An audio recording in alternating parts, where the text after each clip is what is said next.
What's going on, everybody? Welcome to King Talk. Let me go and introduce the crew. We got Mr. Trev Smooth, choosing Will Heat, Kenny P, Darren McPherson, M. Whites, Lord Sherm, me, myself, PJR. Welcome to King Talk. What's going on, gentlemen? How you doing? Peace to the panel. What's cracking? What's cracking, man? What's going on, Hink? Oh man, ain't nothing. Can you hear me? Yes, sir. I can hear you. You loud and clear. Loud and clear. Give me 1 second. Let me see if I can do something right quick. If you guys haven't already, hit that like button. Also, make sure that you subscribe to the channel. And if you guys are catching this on replay, also hit that like button. And also make sure you subscribe to the channel as well. How y'all doing on this Tuesday evening? Any good news happened over the weekend? Anything to celebrate? Well, look here locally, when I'm celebrating my favorite college basketball team is in the Sweet 16, so I'm happy about that, JR. And which team is that, I think? The Kentucky Wildcats. Shout out to them. Shout out to them, man. Good deed, good deed.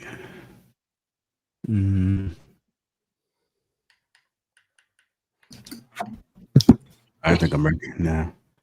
Thank you guys for tuning in. Again, hit that like button. Also, make sure you subscribe to the channel. What's going on with Dale Matthew, Fishing and Fit, Christopher Matthews, Bakerman.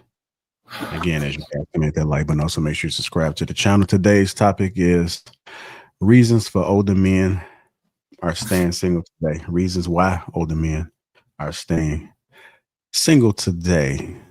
This was inspired by Darren McPherson himself. He has an excellent breakdown on his channel over there about why older men are staying single today. And I want to get some perspectives in it. I think it is an important conversation to have because a lot of older men seem to be shying away from relationships and also marriage. So that's why I think this is an important topic to kind of break down what we see. Maybe it might be some good advice for somebody, or maybe you might be able to highlight some things to encourage people to either go left or right, whichever one suits you. I do want to read off some key statistics right now just to get the show started. Has been an increase in never married 40-year-old men. As of 2021, 28% of 40-year-old men in the United States had never been married, up from previous years. And this is from Pew Research. All three of them are. Rise in divorce rates among men ages 40 to 49. In 2015, the divorce rate for adults age 40 to 49 was 21 divorces per 1,000 married persons, an increase from 18 per 1,000 in 1990.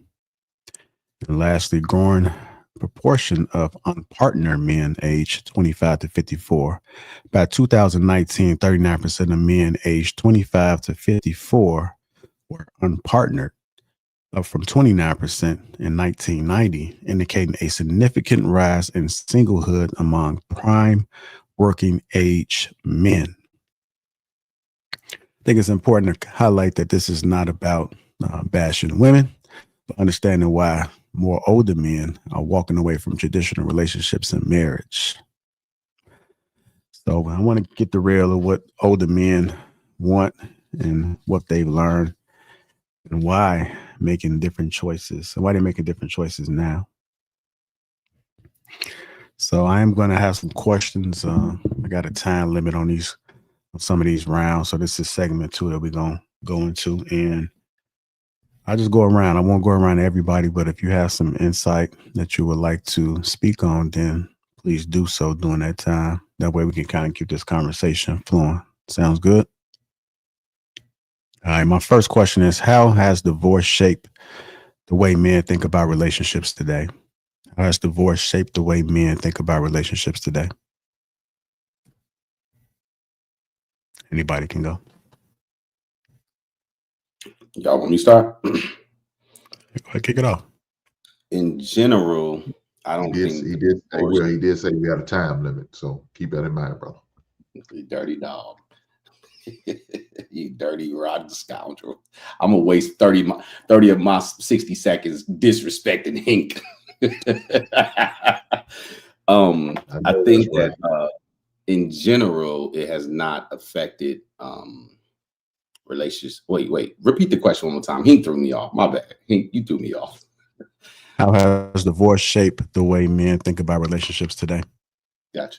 I don't think divorce has drastically reshaped how men look at relationships in general. I think it's talking points. I think men in general are talking about it more, but I don't think men in general are shying away from marriage more. I think the men who have something to lose is shying away from marriage more. High income earning men who live a complex life where they have a lot to lose, but the average black man making $40,000 to $50,000 a year, $55,000 a year, same song and dance. It ain't changing how they react to marriage at all. All right. Anybody else on how has divorce shaped the way men think about relationships today? So I agree with what Will was saying. Was I don't know. Maybe I misunderstood you, Will. Did you say the high earners are shying away from marriage? Is that what you're saying? Yeah, it impacts high earning people a little. They second guess it more so than the average guy in America is not being affected by divorces the way we talk about it on the internet. Okay. You know, Unless it's funny you say the high children. The children conflict still exists no matter what income bracket you're in. You try to keep it towards It's divorce. funny. You were saying high earners are kind of shying away because I just read somewhere not too long ago, your boy's about to Jalen Hurts about to get married and ain't got no prenup. I'm like, wow, that's crazy. I didn't expect that, but I don't know. And even if they do have a prenup, they're still not shying them away from marriage. Now, of course, that prenup could kind of help the situation out, maybe lighten some of the burdens, but it still doesn't mean it's not going to happen. And then I think the thing with the thing you saying about divorce, look, man, it wasn't even a money that it really affected me as far as the divorce. Mine was more so missing out on my opportunity to have my son in my life on a full-time basis. That's hurt me more. Now, I don't know if a lot of other men, especially men who are well off, maybe their motto is, yeah, I'm going to lose all this money. I got to pay all this money out and do that and that. Maybe so. But I bet I'm assuming that maybe the average man who doesn't have a lot of money, that's probably not going to hurt, but he's more worried about maybe the situation as far as the kids.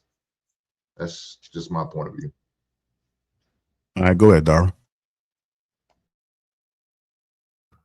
Man, it's a number of things. It's so many ways to answer this. I would say it rewires how men think about commitment. It completely reshapes the whole mentality on how they go into committed relationships. Another thing is when you're a bystander, when you witness, like for example, Hink. Let's just say Hink got a divorce and he got, you know what I'm saying, obliterated in the courtroom and he lost everything he had or half of what he worked for by himself. It affects me. It impacts me, my mindset on me going into relationships. So when you witness your friends getting destroyed in the courtroom or in divorce, it actually has a impact on people who's just bystanding that haven't even stepped over the line and got any skin in the game or even got into it. So, and then a lot of the complaints that I've been able to discover is that whenever these men are getting into these relationships, And it used to be about love. It's now it's like survival. You know what I'm saying? But some of these women start changing up on you. It's a matter of keeping them around as a necessity.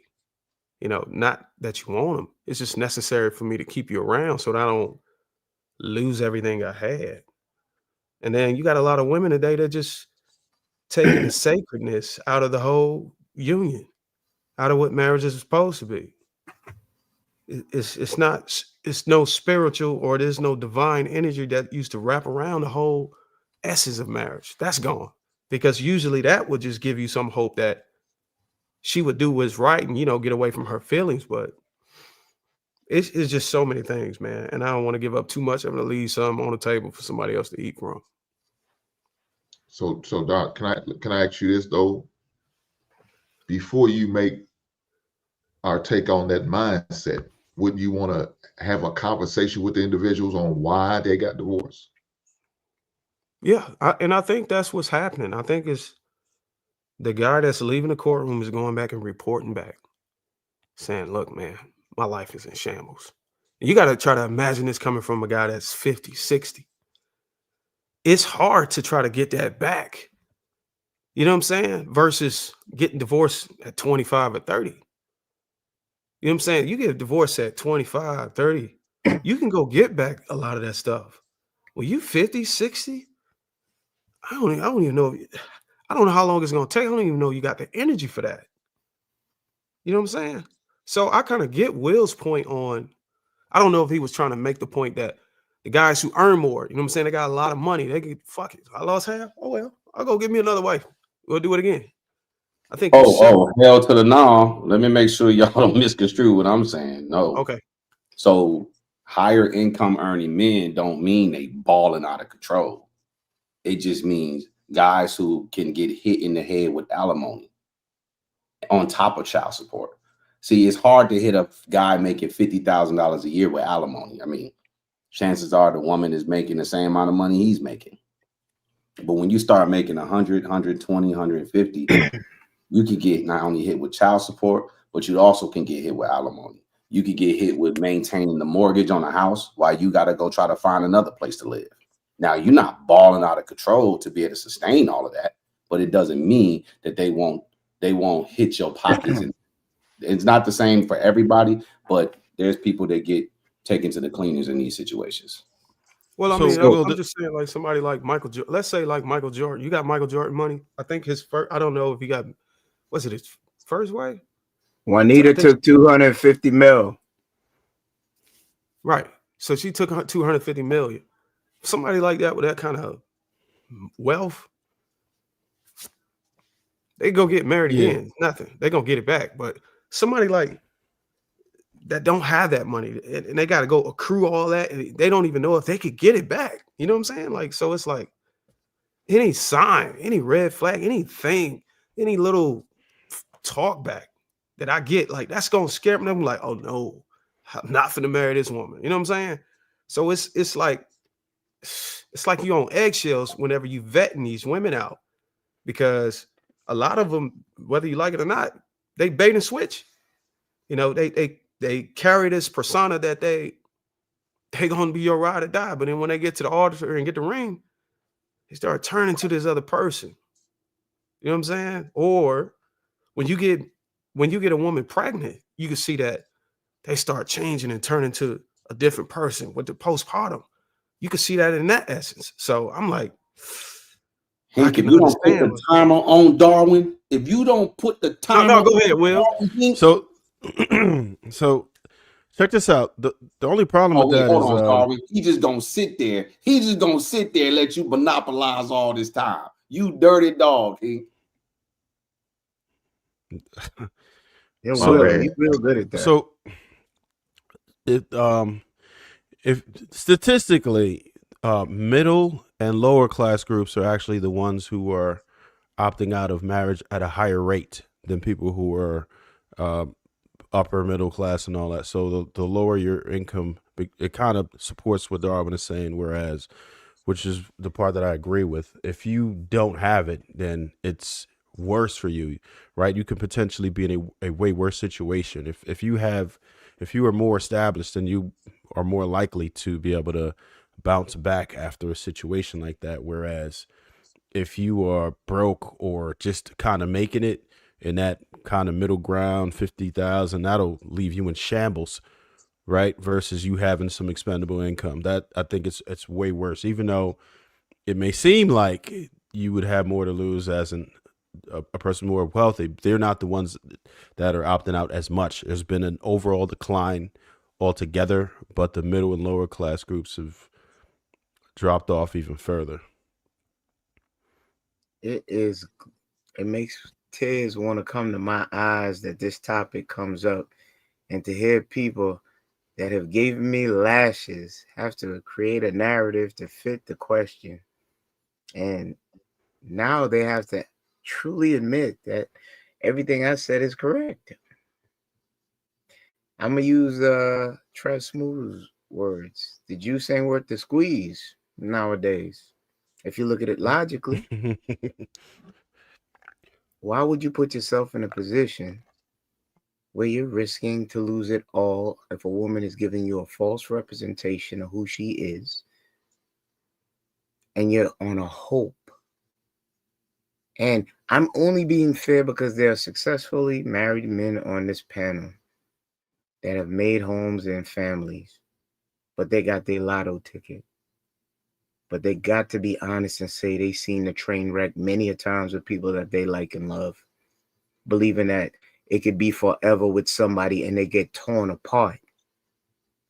Disdain, parent hating parent not giving to the kids because the mother's misusing funds. We could take it to the rich people. The most richest women in this world have accrued their wealth from what? Divorce. So now when I say what I say, I'm not just that bitter old man over 50. I'm someone that looks at it holistically. Are you willing to take that leap of faith and trust somebody that you can open up and they'll be there to wipe your ass when you're sick and in need? You know how many stories they got of women leaving men when they're stricken with cancer, or they're invalids and they no longer want to take care of them, and they said the mental anguish is on me because now I have to take care of this person and he's half vegetable. What about me? There was always the medicine in the Kool-Aid when I said what I said, and it always comes and spins the block 360. I'm not admonishing people for getting married, but you want to be very careful because yesteryears ain't today. And the things don't work out for, let's say, men. It don't work out in your favor 9 times out of 10. I land there. Do you guys believe there are no wives left? Are women truly wife material today? Or is it just harder to find them? I will say this: if you're husband material, you will find a wife. Period. Point blank. You'll attract that, or you will make a woman that may not, be ready to be a wife, wise up and become a wife just so you can, just so you can be her husband. So, yeah, like that. I get why. I disagree, man. I get why men would not want to get married. Y'all And speak. at this, yeah, I get why men would not want to get married at this. Is it an echo? Is that me? Yeah, everybody mute up except Marcus. Okay. Yeah, I get why men would not want to get married, especially like post 50 or whatever. If you're not in the process of trying to start a family, it doesn't really make like financial sense for you to run out and put your assets and all those things at risk, right?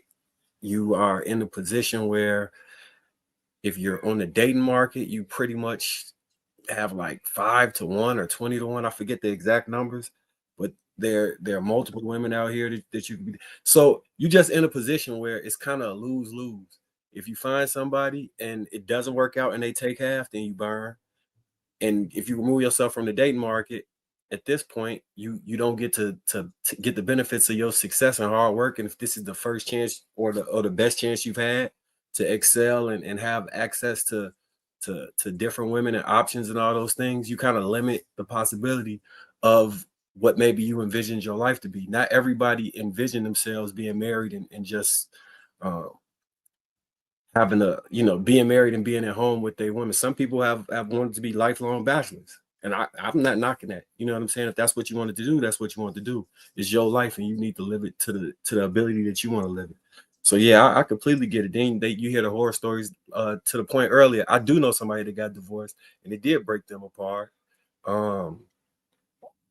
Lost the house, access to his child, and then recently the mother of the child ended up passing away, and he's, I guess, in a custody battle for the child with the family of the child.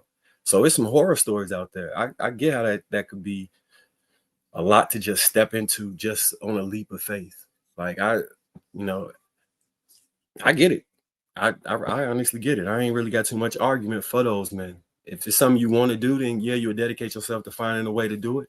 If not, I completely understand, especially in your latter years when you just want to keep what you earned and enjoy the rest of your life. It makes sense. I ain't gonna hold you. It makes sense. I can't connect the dots on what Sherm said. I'm trying to understand it, but if you can enlighten me, man. You said that if you're a marriage-minded man, like that's more like you made it seem like it was a for sure thing, guaranteed that you can just make a woman who's not even showcasing qualities of a wife or even the mindset of being a wife into a wife. It's where I'm lost at. Were you talking to me? Yeah, I was talking to you, Sean. Oh yeah. I mean, at the end of the day, man, I feel like a man is a leader. Like you can lead people to do anything you want if you have those leadership qualities. So if a woman is interested in you and she wants to be with you, you can lead her astray, or you can lead her to be a wife. You can lead her to do almost anything you want. You know what I mean? So it's like, say, I mean, that's just how I look at it, man. In my experiences, personally, I'm not saying that you could turn a hoe into a housewife. I don't know, but I know some people that actually has, and they have successful marriages. You know what I mean? But everything is not a one size fits all. But I do feel like, like say if you were to get with a successful woman, you'll be more on point to be with that successful woman than you will be with the woman that's not doing too much. You know what I mean? So say if a woman is like, okay, I get to date Michael Jordan or a dude that's a bus driver, she gonna be super on point for a dude like Michael Jordan rather than she would the guy that's a bus driver. You know what I mean? People will step up to your That sound like level. a gold digger. That don't sound like a woman who's I has the mean, bro, mindset that's of what a it's. Everybody's an opportunist at the end of the day. A well, woman isn't what you looking said. at you for who you are. A woman is looking at you for what you can do for her. Well, you Well, can't use leadership in that story. That's not a matter of leadership. That's a matter of showcasing assets and money. And that's not a matter of leadership because fellas, I mean, Oh, go ahead. the My bad. money Go is ahead. just that's a small faction of it, bro. You still have to be a leader with the money too. The gentlemen, So, money's a so it small sounds like factor. you're saying the reason for a man not finding a wife or even losing his wife is a matter of him not having any leadership. I mean, hey, that's shit. You're the head, bro. It's God, man, woman, and children. Well, You know so what I mean? Darwin, So, man, I go got a ahead, question. Venus. I got a question. I'm gonna back you on this, Sharon. I believe every man that I've ever spoken to that has been divorced or got a divorce, they the the mature ones were able to acknowledge the fact of I messed up here. I could have done this better. They're able to acknowledge where it is that the relationship may have went south and they gave up on it. So I think what Sherm was saying initially is that if a man is uh, if he's willing and able to be a husband and he's intentional about it, that the woman that he's looking for or waiting for is eventually going to find him or be attracted to him, so that he can be able to decipher between the group who it is that he wants to marry. So when I heard Sherm say that, that's what I heard. You heard the poetry in it. Faith without work is what? It's dead. So that's why you put yourself in the position. That's why you put yourself in the playing field in order to do such. So I get all of the horror stories. I understand all of that. I've heard all of that as well. And that is a big reason why I waited until I knew for sure that not only was I ready, but also the woman that I chose was ready. So I think let me finish. Right, so yeah, they can take half. Yeah, people have women have destroyed men without a doubt. If you're scared about your money, get a prenup. Right? If that's really a big issue, go about it the legal way. There's ways to get around it. But I think that when we put this blanket fear over it, I think that it takes away the power and the impact that marriage has on society, the power that love has on men and women, and how important it is for our children. So if we're diminishing the value of marriage now to the extent that we are, just imagine how it is going to be for the next generation. I was watching a guy, and he was saying, hold on. Who diminished it though? Was it us or was it nobody? I don't know how he got that. I'm just speaking on what I came in on. So it sounded more so like the joint message was, as you, Kenny, said in the words of Trev, that the juice isn't worth the squeeze. But there's plenty of married men out there that would say that that's not true, that it's the complete opposite. I got a quick question for the men in the panel who are married, right? Or if they feel like they're in a successful marriage. Not to speak anything into existence, but let's just say somehow you were no longer with your wife for whatever reason. Do you think that you'd be able to find an equivalent to your wife? Tomorrow. I don't think that's the issue though. Issue is I just wanted everybody to answer the question. I wanted to see what they actually thought about that. My wife is my wife is irreplaceable, but I would be able to find whatever substitute was necessary. You also put us on the record to get cussed out too, sure. Marcus, you would be able to replace that feeling that your wife make you feel. You could always, you a handsome brother. You could always replace a body, but that essence, you think you could replace that tomorrow? No, I mean, we 14, 15 years in, so the connection would take a long time to build. When I presented the question, I wasn't even talking about the feeling per se. I was just saying, like, can you find an equivalent, right? One that is as obedient, as cooperative, as feminine, as whatever it is that the qualities in your wife, because it's not normally common that people answer that way. Everybody's answering pretty clever tonight, but generally people don't say they could, right? So if you I would say that I can. I don't see why you couldn't. Man, I'll be honest with you, Trev. I'm about to be 40 years old. The likelihood of me finding a similar woman that I found when she was 20, she was hopeful. She was impressionable. No way, bro. I would have to get lucky to find that at 40. Or even, I would even argue that the guys that's older than me have a higher degree of difficulty finding that, bro. Not according to Sharon. It's not a matter of them not having charm or youth. It was just a matter of the compatibility.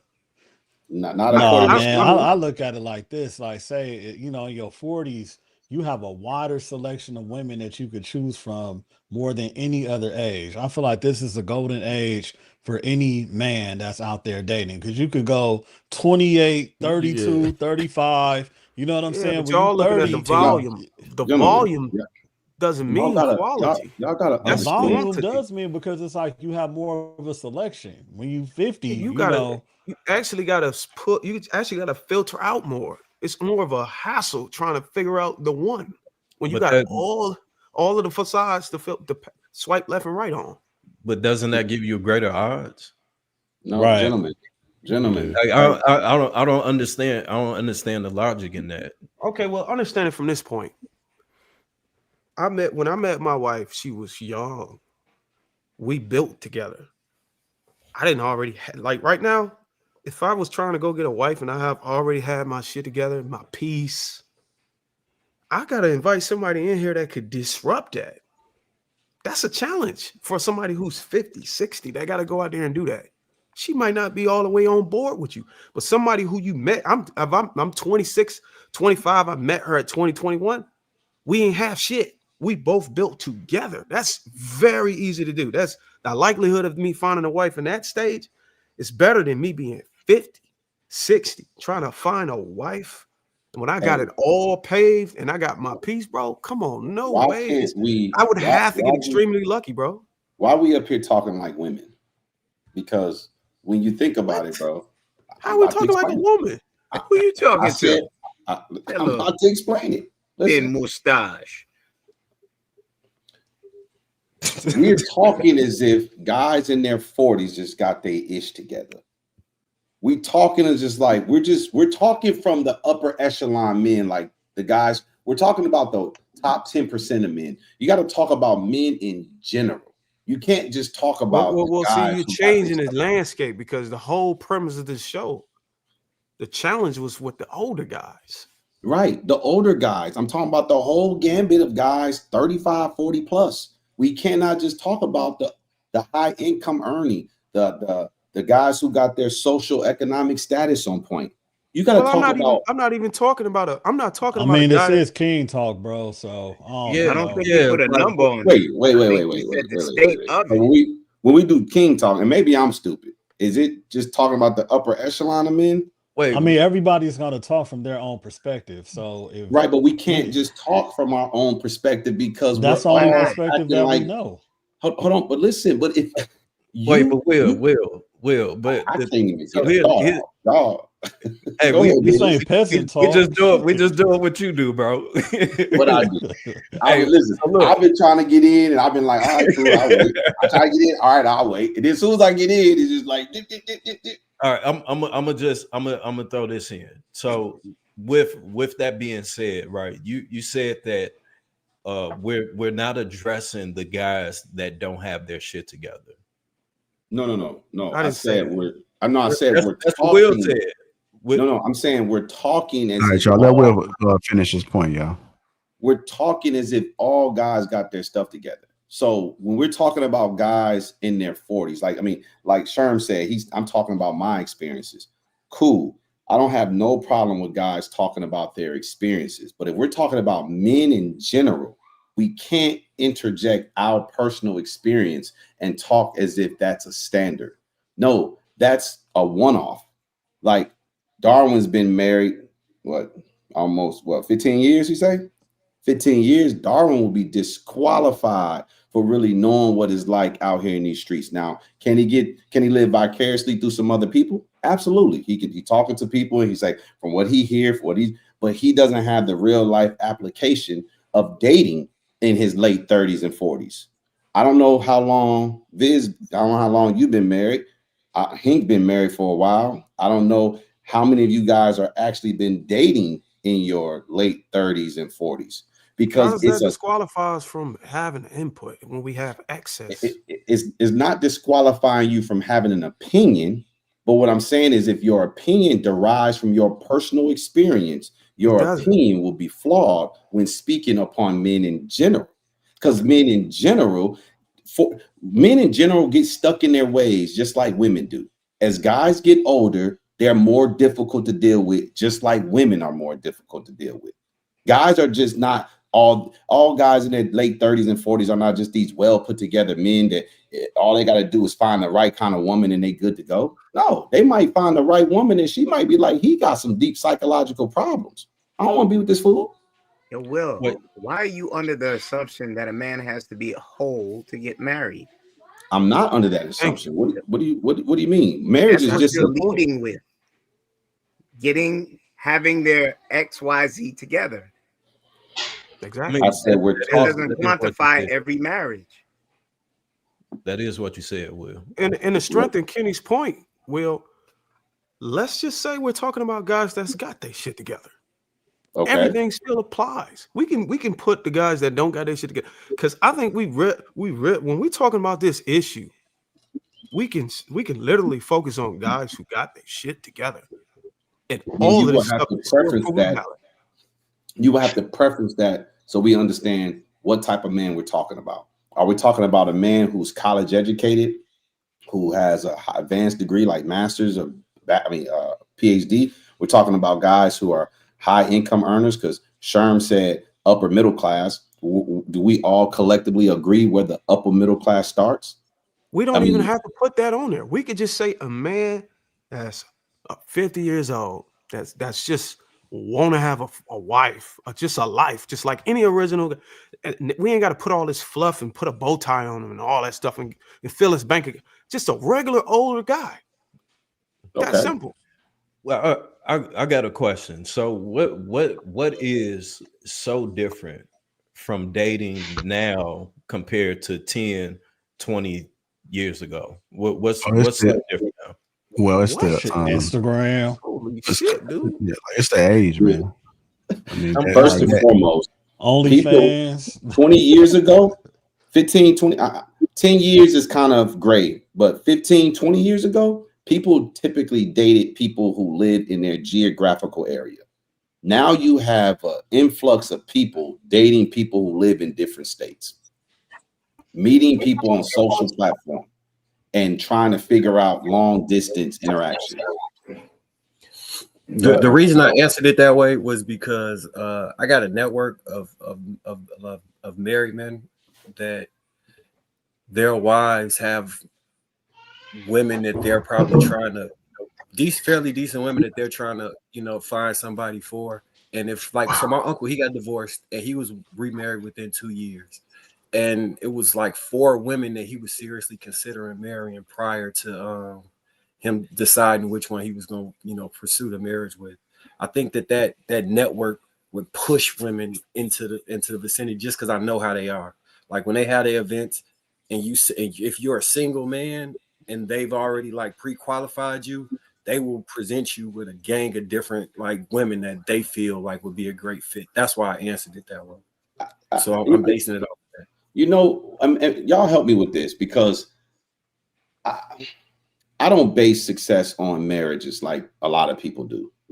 Like a lot of people want to highlight, marriage. And so many women feel validated once they get married, and they'll marry any Tom, Dick, and Harry just to be married. Right. I see women marry some of the craziest Negroes. And I'm like, you thought this, like you did you think at all? Or was it just like, marriage is on the table? I do. So when I see dudes remarrying, I look at that more so of the desperation of women out here, because a guy can get married and get married again and get married again and get married again. Women can too, but guys can usually get married 3 and 4 times if they want to, because there's a lot of desperate women trying to get married. But if we're talking about king talk and we're talking about a standard, a structure, it's like we can't just be looking at these guys because they can get a wife again as these guys are quality men. I look at these dudes are just like, you're benefiting from a desperate market. And maybe I'm misunderstanding the point. What makes these men not quality men? Say it again. Hold on. Let me say something, because a lot of things you're saying, Will, I guess I break the mold of that. So I haven't been married long. I got married on August 31st at 1 p.m. August 31st. of 2024, just recently. So yeah, I was in a dating market. So 2016, my divorce to my previous life was final. So I think Trev asked the question, if I get a divorce, can I do better? Well, I did better. I upgrade. So in 2016, my divorce was final. 2018, it took me a couple years before I got to the mindset of even thinking about getting married again. I had to go through therapy to even go through to get it. So 2018, I was back on a date. Well, really 2016, but I didn't date the first year after my divorce. About 2017, I started, going out, seeing people and interacting with women and stuff like that. 2018, I was full blown out there, all the way up to probably when I tried to rekindle my marriage with my ex-wife for maybe about a year and a half. It just didn't work. So 2021, we called it quits. So guess what? I'm back out there again. And in 2023, got with my current wife. We married by 2024. How old are you, Hink? 49. Okay. So Hink, was during that time period that you were out there searching or just out there in general, was it difficult for you to find your wife? No, it wasn't difficult for me because I already had a previous relationship with her. So that part wasn't difficult for me. But from what I was seeing out there, yeah, I probably wouldn't make these other heifers my wife. I'll tell you that. So there you have it. It's not a matter of discovering her. I think the fear and the challenge comes with maintaining and keeping the marriage together and not failing. Like a lot of these guys or Hink, I don't know how old you are, all due respect, but a lot of these guys that are around his age, they don't want the marriage to fail. You know what I'm saying? Nobody wants to get into some shit that's just going to turn around and fail. You can discover 100 women and wife them. That's not a matter. The issue is being able to maintain and keep that marriage, you know what I'm saying, going. That's the issue. And why are we acting like it's a matter of finding her? No, it's a matter of But missing. that was what I right? pointed out. That's That was what I pointed out earlier. I've spoken to plenty of men that were divorced, and they, again, the mature ones, were able to point out. Come on, Darryl, you know what's up. The mature ones. the Can you mature- explain what you mean by that? Because that's the second time you said that. What I mean by the mature ones are the ones that are able to look at the relationship and say, okay, this is where I realized that things were starting to go south and I gave up on it. Then you have other men that aren't mature, in my opinion, that will solely blame it on the woman. The only way for the relationship to fail, it has to be a joint thing, right? No. So even if the woman feels as if you're not doing this, you're not doing that, whatever the case may be, right? In marriage, you made a vow that you're going to figure things out until death do you part. So if it gets to the point where both parties eventually give up and say, I'm no longer investing my time, effort into this relationship, whatever happens is going to happen. That's usually when the divorce happens. So let me get this straight. When you say maturity, are you saying, are the guys that wasn't mature, or the guys that was mature? I saw it coming to an end, so I gave up. Is that do you mean like, well, I saw myself in a sexless marriage for 6 months and I tried to work it out with this heifer and I gave up? Is that a fair example of what you mean by mature? Why did it become a sexless marriage? Oh my God. You just can't answer it at face value. You have to move the goalposts. I mean, that's not moving the goalposts. I mean, that's a real question. Is that not a real question? No, what he's saying is what he's it saying is a real question, but you answer the question with a question. Okay, so that's being in bad faith. So you're saying that this man has been in a sexless relationship, marriage, for 6 months, and he gives up on it. I don't see guys rock it out for 10 years, no sex. No, let him answer. Let him answer, darling. What He was gave up on his marriage because he could not put up with a woman laying next to a woman who no longer desired him. is that not giving up? I think Come that's on, giving no. up on a Who relationship, get- marriage, right? I think we're talking about the wrong thing, gentlemen. I mean, the question is, let me see when scroll. Okay, it says, "Do you believe there are no wives left? Are women truly wife material today, or is it just harder to find them?" Look at Here's you the answer. resetting to the Look question. at There's you. really no wives left. You bailed yourselves out of that. But then go ahead, Will. No. Watch Yeah, this. go There's ahead. really no wives left. However, like what Sherm was saying, which I disagree, but I kind of understand what he's saying. I think he just communicated it in a way that didn't make sense to me as much. Because when he used the whole thing like husbands, I don't think men are husbands per se. I think men are men, and they just get married, and getting married makes them a husband. Like we don't change to be a husband. We don't develop into being a husband. We develop to be men, and then we get married, and then we change and from just called a man to a husband. Women are raised to be wives. Women are not raised to be Oh, hold wives. on, Will. I gotta stop you right there, bro. Because you told me that you were not raised with a father in the house, right? I Right. did say that. Okay, so Okay. I was raised with my father in the home. And my Okay. parents are still together till this day. And I Okay. can admit that he did raise me and my brothers to survive with, with the family one day, to be husbands. Wait. You know what I'm saying? So what did he do to raise you to be a husband? We had to change the tires. We put down hardwood floors, That's being tile, a man. did I'm being a work. husband. Nah, bro. But you have to learn how to take care of a family. No. Men, Listen to what some I'm asking. men Listen to what are I'm saying, developed Sherm. to learn how to take care of families, bro. Sherm. Girls who are raised to be wives are raised to cater to a man. When guys are raised to be men, they're not raised to be husbands. I mean, I You would are beg to differ, raised to bro, be because a I was raised man. with a man that raised us in that manner. You No, know So what All I'm right, saying? Will, can you give it? Okay, can What's you the guys give difference? some examples? Yeah, I was Okay, gonna say, what's the so difference? women, they got this idea women wait on a man, No, right? what is it for men? Women aren't even a part of the equation. When you're teaching a boy what you're teaching him survival skills, you're teaching him skills to be a provider. Now he has to provide for himself, and he decided to have children, provide for your wife and provide for your offsprings. But we're not raising you, teaching you a specific skill to be that of which qualifies you to be a husband. There's nothing, I wasn't raised with a dad, but just because I wasn't raised with a dad don't mean I don't understand this concept.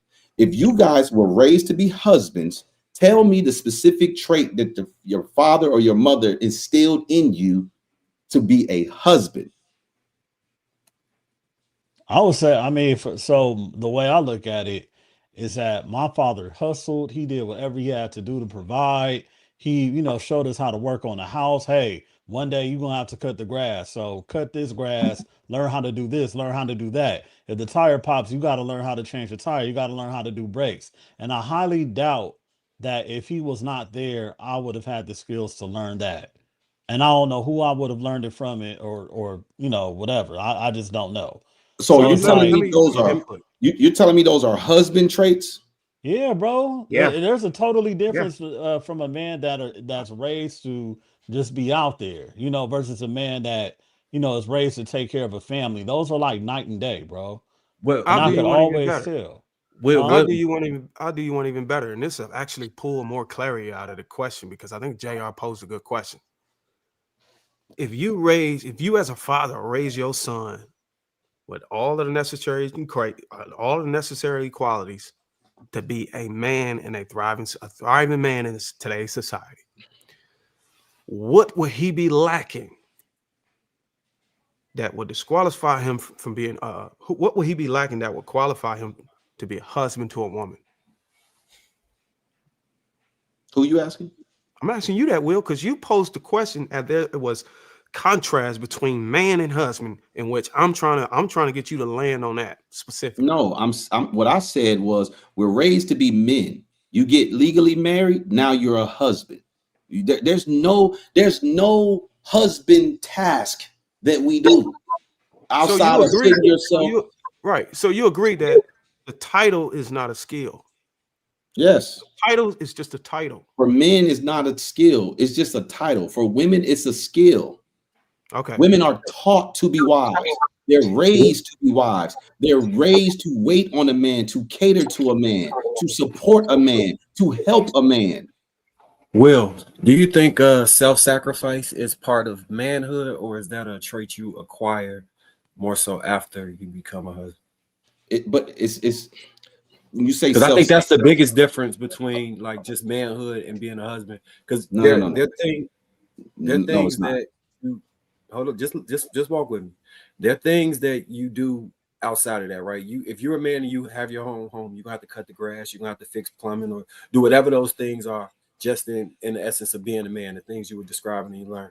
The difference with being a husband or the leader of a family would be that you have to put the needs of others before yours because you're looking out for the good of those people.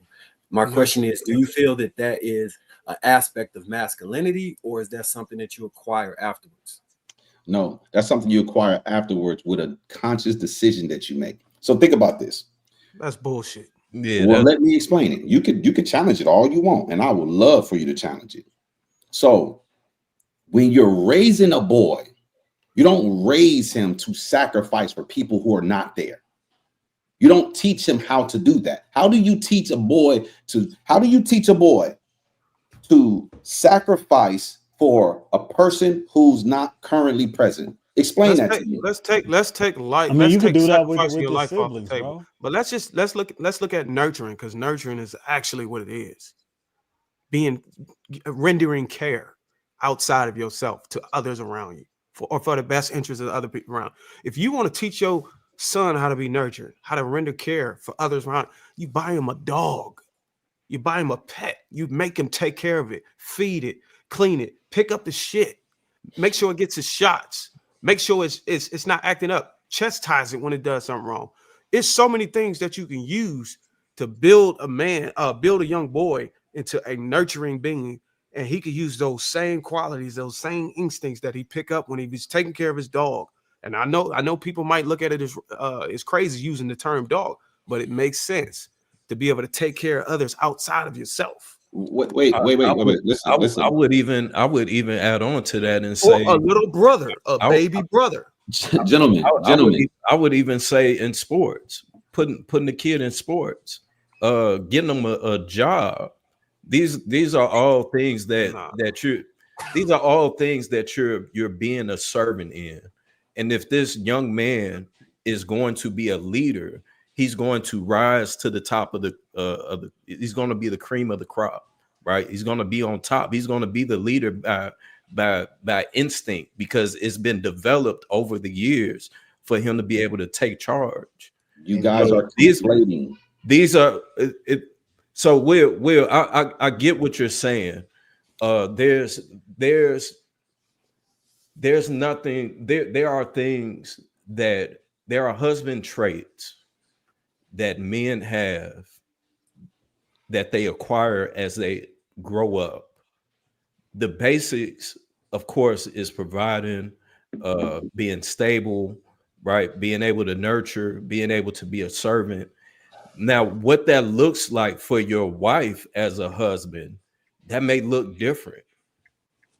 I'm quite sure Hank, Darwin, Will, you guys have been divorced, right? So I'm sure that. Damn, just put my shit out of God. Damn, my bad, Darwin. You mentioned it. You mentioned it before, so you know what I'm saying. They forgot, man. Damn, we just put my shit there. Damn. Let me get some of that. But no, my point that I'm trying to make is that with each woman, yes, it's going to be the basics, right? We're going to have this standard line of what it looks like to be a husband, but it's going to look different from each woman, in my opinion. Gentlemen, you guys are conflating. You guys are trying to merge these philosophies and act like when people are raising you to be a man, they were actually raising you to be a husband. Y'all not being raised to be husbands. Y'all are being raised to be a man. Those are y'all just happen to get married, and now y'all are husbands. It's the same thing, though. Those are No, it's not the transferable same skills that a husband also has on his But resume. it's not what you were raised to be. You You don't were have. It raised There's to a depends on problem, who be. you're Will. being There's a raised problem. Because by, of bro. transferable skills Hold on, don't hold on, mean that's Will. what Just you was raised to do. try to understand it from this. Men that never in any history, religiously, whatever, has a man had to be raised to be connected to a woman. By default, a woman is supposed to connect herself and submit to a man. It was something that a man had power over from default. A woman So had to that's be why you trained. don't need to raise them to be husbands.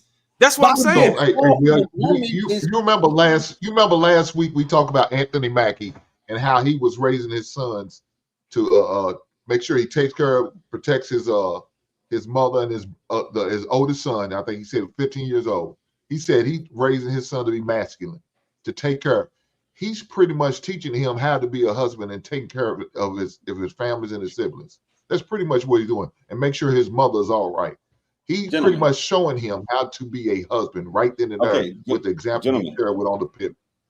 Gentlemen, this is the difference. You know how when women make plates and they make a plate for their man, girls are taught to do that when they're young. Make plates for their father, make plates for their brothers.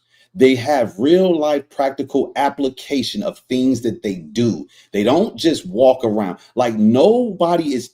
We may tell boys things. Oh, it's your job to provide. It's your job to protect. But we're not teaching them any of this stuff. We're That's bull. talking at them. That's Girls bull. who are raised to be wives have real life application of things they do to prepare them to be a wife. Okay, So Boys Hank, don't have that. Hank, you have Yeah. a son. I think that in both Yeah, examples, and in that's what I was reality, gonna say. I I don't got a think there's son, like and a I'm teaching my son how to playbook be married by or none of me that. being married. Every man who has a son and who's married to the mother of the child, you're pretty much teaching your son how to be a husband. You're showing them what you have to do as a husband, how It you sounds like we operate, all how you agreeing. move, how you take care of yourself and the family, and make sure certain sacrifices are made. That's a prime example. Like that's pretty much what Sharon was saying.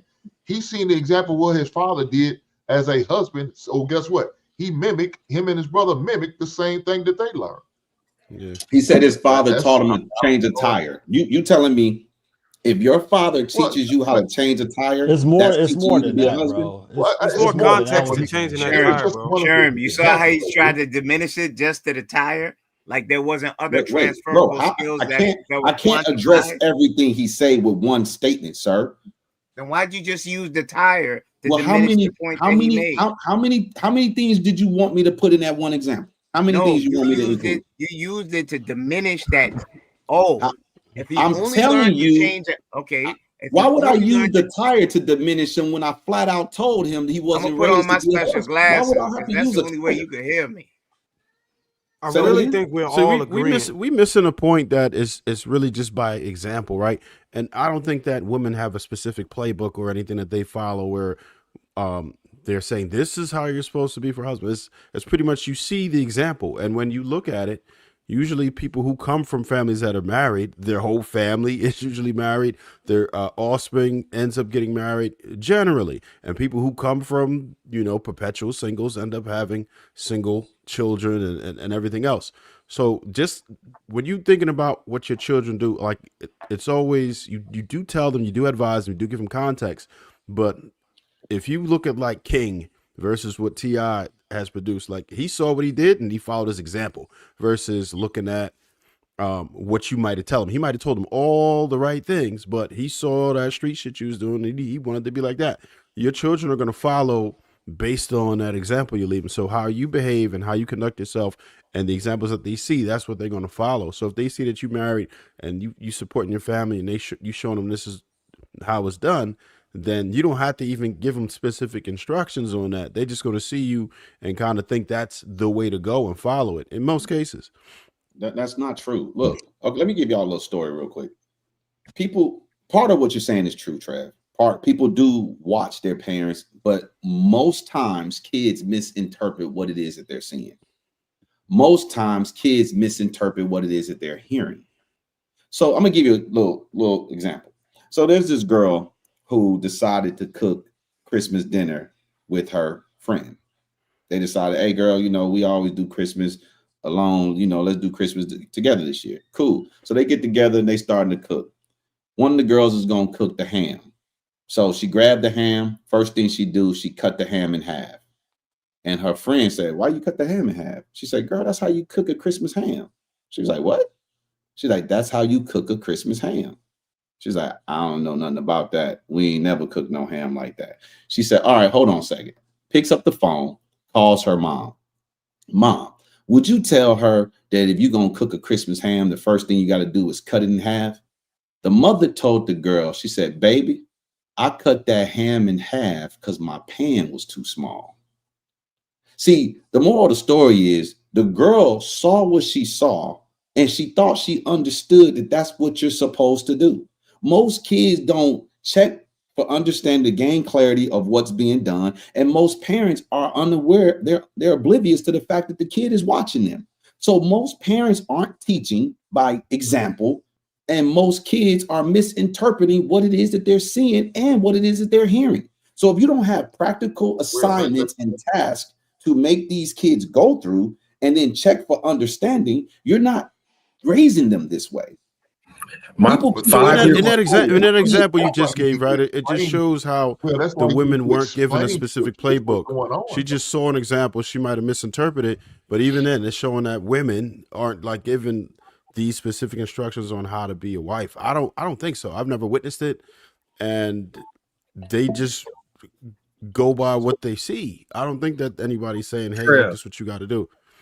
My 5-year-old and my 2-year-old both came up. So they play this game where they take orders and they pretend to cook in the house. They bring the food to you, and my 2-year-old so I got a 2, 3, and 5. My 5 and 3-year-old. The 3-year-old told me that she's gonna get married and she's gonna have a baby. I said, when? She was like, now. And she came out with a little ball in her stomach talking about, I got married and I got a baby on the way. My 5-year-old I never talked to her about any of this stuff before, but watching her mom cook or ask me what I want to eat, then fix the food and bring it, they're watching all that stuff. They want to participate. So like, we're not instinctively saying this is what you need to do to be a wife, but I think observing, kind of to Will's point, observing, they are absorbing that by observing it. So, but we're not teaching them. Yeah, like we're not sitting down saying, "Hey, you need to be a wife." That's child learns from visual. If a child learns from visual, that is teaching. If you're not teaching your kids, Marcus, that wasn't so his they can have a point. level of understanding, that's a problem on us as parents. Then I think y'all listen. I think y'all think because we tell somebody something that's teaching, or because they see us do certain things that's teaching. That's not teaching. That is teaching. It's not teaching. That is teaching. Kids don't go to school. Listen, kids don't go to school. Kids don't go to school and tell the students to watch the teacher do all the work on the whiteboard and just pay attention and you'll learn. That's not how they teach. They don't just lecture all day and then the kids will get it because I told them. That's not how they teach. Teaching is a process. Teaching, you're wrong. Okay, I'm gonna shut up. Go ahead, y'all got it. Will, you are wrong. You can learn visually. And everybody, they know their own kids. Right? You got to get back on topic. No, they don't. People do not know their kids. They think they know their kids. All right, we do got to get back on topic. We're talking about teaching and learning. We do got to get back on topic, y'all. Let me get to these super chats real quick so we can continue this. I might have a part 2 because I had a lot of questions, and I don't think I'm gonna get to it before we close the show. So I'm gonna have to have a part 2 next week, which I'll probably do. Dale Matthew, man, for 33 months says, like, share, subscribe to the channel. Yeah, everybody hit that like button. Also make sure you subscribe. Chris Reed, $5 says, I really do think women just want a man like Chris Brown. P.S. Sometimes you got to Chris Brown a woman to make her love you even more. Abraham Lacey, $20 says, fellas, we must apply the same logic that the guys on this panel have said to women. Single men who have been hurt by divorce or separation will keep other younger men single as well. No fear if you are following the word. Abraham Lacey, $10 says, Will, the answer is the same. Fathers raise their boys to understand and cater to the needs of a woman. For example, listening, emotional intelligence, being gentle, empathetic, and etc. Urban Flow Network 999 says you learn how to be a husband based on how your father treats your mother or how your grandpa treats granny. You also learn from your relationship with mom. I'll go back to that one. LD 499. Also, remember, thank you at will. These dudes lying. Wasn't nobody raised to be a husband. Boys was mainly raised to survive. I don't know, $10. A man's offer to a woman is come into my life and I will take care of you. A woman's offer to a man is to come into my life and take care of me. That's why men offers work and women's offers don't. And lastly, DJ So Lovely 199 says, interrupting loving gestures are servitude. Hashtag nasty. I want Somebody to thank take away everybody her that has contributed to the platform thus far. Hit that like button if you haven't. I was sitting there listening, man. I get my POV up on it. I wasn't raised to be a husband. I think my grandfather raised me to survive. He had me in a crawl space looking at sub pumps. He had me at that furnace, teaching me how to service it. He had me on the roof. He had me clean out gutters. I was mowing that grass. I was doing all type of stuff to keep the house in order. He wanted to make sure that what he told me exactly was that, you see, this could potentially be a problem, but we don't want to let your grandmother know. We don't want, because she worried too much. We don't let her worry. So we want to see if we can solve these things first.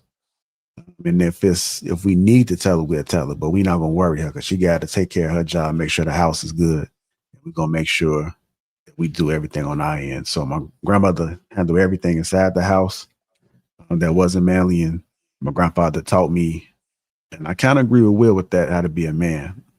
I do think to Kenny's point, I do believe that some of these skills are transferred into being a husband, by default. Because if you are a man of a house, you're still providing, you're still protecting, you know how to keep that structure within the house. But there are some things that are not taught and I think are crucial when it comes to being a husband, that I don't think a lot of men grasp. I don't think a lot of men really understand what it is, because my grandfather never told me that this is what you're supposed to do. Everything about women I had to learn on my own.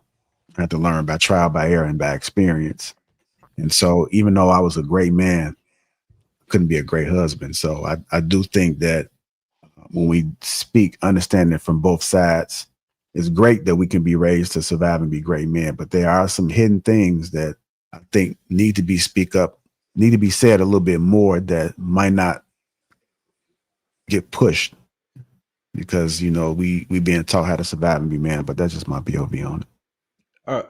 I got a quick question. So I'm interested in why you use the term survive when you use the examples of climbing into crawl spaces and mending the garden or the lawn. Well, to me, that everything that you named that your grandfather taught you were problem solving skills. So yeah, I mean, it's probably the wrong word. Survival, not. Yeah, survive. Like it's kind of like a do or die. Like, for instance, one of the things that I ran into that I never experienced was like raccoons or possums in the attic, right? And so those are things that you never experienced it, right? But as a man of the house, I had to take my son. He's probably about 15. I'm like, man, we got to go do this. And he like, how you about to do that? I said, man, we don't have no choice to do it. I said, this is your house. This is what we have to do. You can't run away when you have these issues. Right. This is something that you have to tackle. So I had to go on the roof. Them things heavy too. You get on the ladder and have to carry that thing down inside a cage. One time I came home from work, a bunch of maggots and crawling out of it. And so I had to handle that situation. I still carried it down. Once I got it down, put it in a plastic bag. I held that bag outside the truck and I went. A couple of times they was alive. I had to put them back up in the trunk, take them out to the field somewhere, and I had to release it while they hissing and doing all type of crazy stuff. But I had to let them know that it's like do or die when you do these things. Either you're gonna pay for it or you're gonna do it yourself, and I'm gonna do that shit myself. But Yeah, those were skills that possum's head. oh, man, all that crazy ass shit. But you know, those were skills that I knew I had to do because my grandfather had prepped me to properly how to man the house. Any issue that come, you can't run from it. You got to look at it. And I think Will had mentioned this last week, and when he was speaking about his first marriage and how his ex-father-in-law didn't cuff him, right? I think that what we do fail to tell the next generation is that, again, being a husband is going to look different in most cases for each man. It's the same thing overall, right? Is taking care of the house, holding the door for your wife, making sure she's safe, your family, changing the tire, which is something I think is tremendously important, because if you're a husband and you don't know how to change a tire, then that's that's a big, like, all right, well, what you doing, bro? But I think that these basics of what we understand of being a man allows for you to develop yourself into being a husband once you do become a husband. Because Darwin can tell me, hey, the best way to keep your wife happy or to keep your marriage happy is to do X, Y, and Z. And I can hear him say that. I can take it in. But once the time comes, me applying it is going to vary on that person. So either I can take that knowledge that he gave me and apply it in that moment, or it's going to be a lesson in which I'll learn from in order to better become in order to develop to become a better husband. Let me ask y'all a question before JR move on.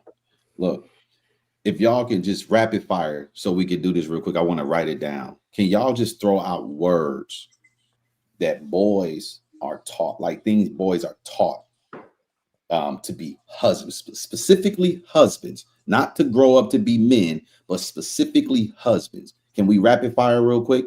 Boys. Security. Sacrifice. Yeah, boys. You ain't teaching men. Sacrifice. You the question is words that specifically are for a husband? Yeah, to be a husband, not to be a man, to be a husband. Yeah, You selflessness. got security, sacrifice, Work Selflessness. Selflessness. Work ethic. Wait. Okay, selflessness. And you say Work. work ethic? Yeah. Did we already say sacrifice? Really, Kenny? That's really the biggest one, is sacrifice, selflessness. It all kind of tie in together. And discipline as well. Why? Because it's definitely two words. We kind of need that as a man. Gentlemen. Don't think about what it is to be a man. We're just talking about strictly a husband. We know these things are interchangeably, but when they're teaching you about work ethic, they're teaching you about work ethic to be a husband or to be a man. Hell yeah, that's two totally different things, bro. Oh, When you're taking care of a family versus staying in a 1-bedroom apartment, that's like night and day. All right. You know what I'm saying? By yourself. Wait. I'm gonna go ahead and put it on here. I don't agree with it, but I'm gonna put it on here. Work ethic. Anything else? We got work ethic, security, sacrifice, selflessness. Somebody said discipline too. Discipline. Yeah. Communication. And I would say nurturing. No. Oh, nurturing for sure. Y'all reaching now. Nurturing. Communication. Communication. That's that a reach. Okay. Look. Y'all reaching like hell. Y'all reaching like hell. So nurturing isn't a. Wait. All right, y'all. Let him go ahead and drive it home, y'all. So I'm gonna ask y'all one more question, then I'm gonna drive it home, JR. What were y'all taught to be a man? Self-respect, discipline. Whoa, you can't use discipline twice. I didn't include it, but all right. No, but you see what I'm saying? You see what I'm saying, Marcus? If they're gonna put discipline over there, then we weren't taught that to be men. We were taught that to be husbands. It's the same thing. So I agree that Will, you got to checkmate. I don't know why you keep pressing. I agree that Will, I agree that things that make you a man would make you at least a base model for being a husband. But the biggest piece is self-sacrifice, because prior to being a husband or a father or a leader in the family, my thoughts revolved around myself, what I could do with this money, what I was going to do with my time, it was I. After you get a family, which is the point, the last piece, that's when it becomes about what's best for us, what's best for them. How do I need to do this for them? It's not about you no more to that extent when you think about your day-to-day decisions. That's right when you become a husband, right? Or when you become a father. But we're not taught that. Nobody's teaching you self-sacrificing, because what's the process of teaching us self-sacrificing to be a husband? Don't even answer that. Just I think mean, about bro, it. you got to think like everybody has their own Right. perspectives on how they were raised, you know. So you can't define what happened with me growing up and what my father, my grandfather, my uncles taught me. You know what I'm saying? Understandable. I can't define what happened with you. I'm just giving you Understandable. my Well, you can easily perspective. define what happened with me. He wasn't there. So it's real easy to define what happened with me. But So look, Will, Yeah, look, but then at the end of the day, All right, I we look gotta at it like this. You let could me, always like say, I hate to say it like this, but I could always tell a man that was not raised with a man in the house.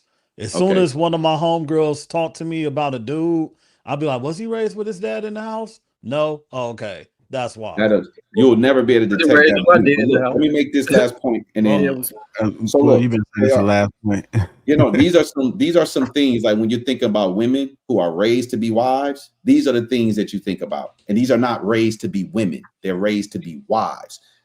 Listening, respect, following, submission, cooking, cleaning, supporting, serving. These are specific things that they're being taught and instilled in them to utilize those skill sets for the benefit of a man. Girls are not just out now, but right now, girls aren't being taught that anymore.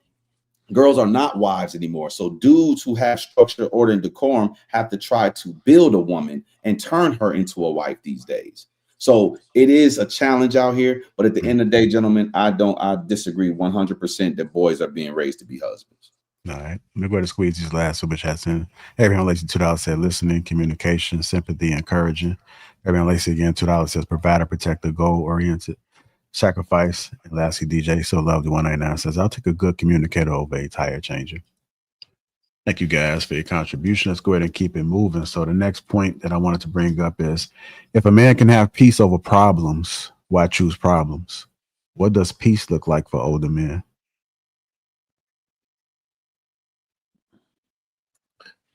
hold on. Can you well, repeat that? Oh, hold if a on. man can, I could read it. I could read it. I see it. Yeah. so Go ahead. so for me specifically, I looked at other people's relationships and tried to troubleshoot so I wouldn't be in those issues. I specifically was choosing peace.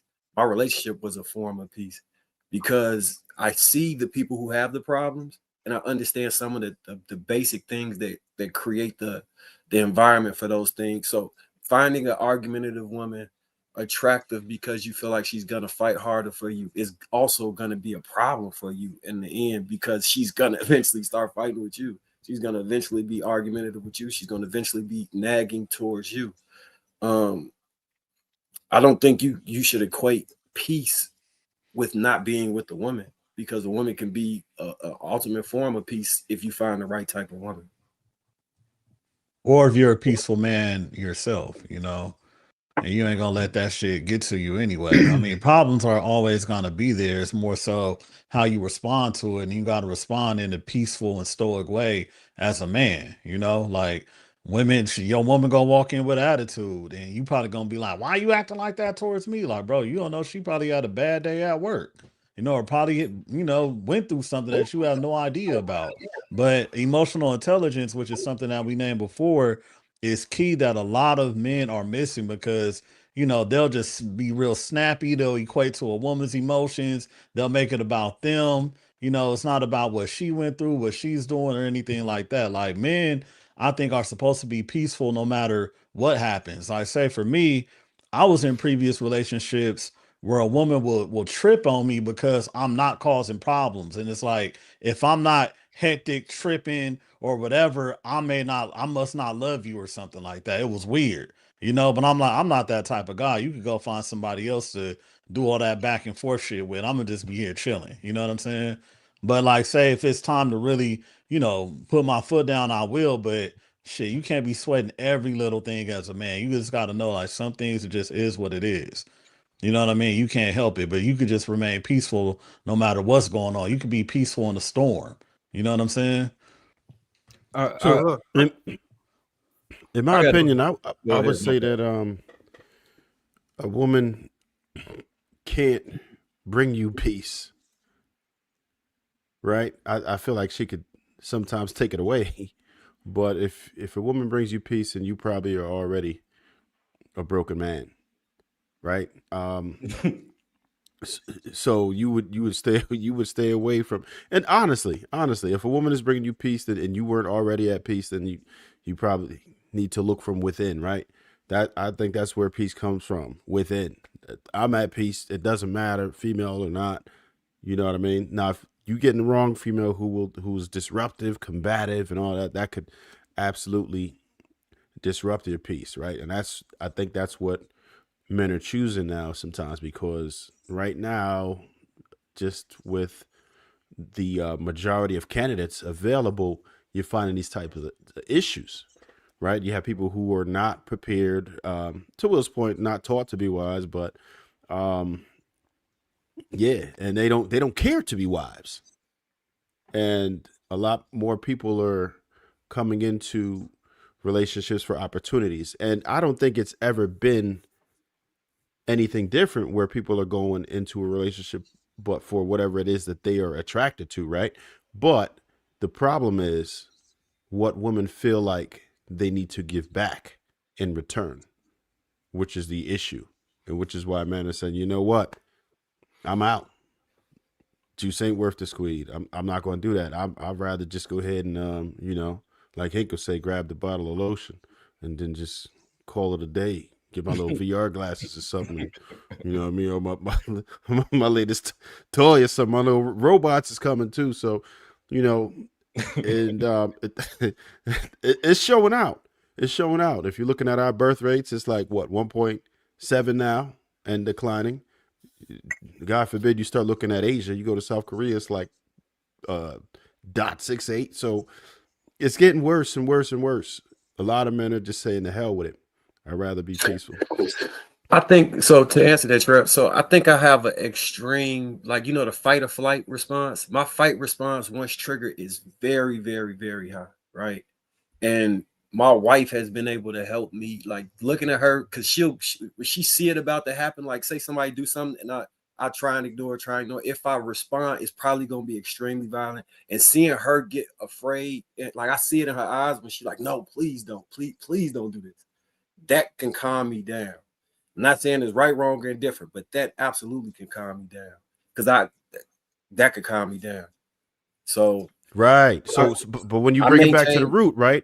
That's an issue from within. Would you agree that if you were not emotionally regulated, then, which I don't want to call you broken, but it kind of goes back to what I was talking about. It has to be a problem from within where you need outside regulation. You know what I'm saying? So no, like I said, it's a fight or flight from growing up and violence being the first thing to turn to. Yeah. If at this age, I regulate it pretty well, but once I get past the point where I'm like, bro, I'm not about to talk to you no more. We gonna get it cracking. If she can assist in bringing that down, she can bring peace to that situation, either in various different ways. But she absolutely has the power to do that. Like, she absolutely got the power to do that. Yeah, but Trev, having a counterpoint like that, is that a bad thing? Because we all are broken in some way, shape, or form, and that is a lifelong journey for many. Many ain't gonna admit it because we're not perfect in human form at no point in time, even when we got one foot in the box. So now, No, if you have true. someone who is your counterpoint, I agree that you should have a lot of stuff understood about yourself, but we all do have triggers. Now, if he has someone in his life that truly loves him, that he can open up and no longer have to be stoic with, and show him and show her his entire being, unashamed, I don't think that's a bad thing. I think that's I'm not saying that's a bad thing, Kenny. So all I'm saying is that, right? And I would agree. I got tons of shit with me, right? But peace ain't one of them. There's nobody who could tell you otherwise, right? That'll be like, oh well, this dude is not at peace. I am, right? So that's all I'm saying. The peace part of it. If you have somebody who can assist you with that, and that's what you need, that's great, and that's probably somebody who you should look for in your life. But I would never ever promote codependency. I always say you should steer on the side of interdependency. Who gonna wipe your ass when you're sick? I mean, certain things you have no control over, but my emotions I do.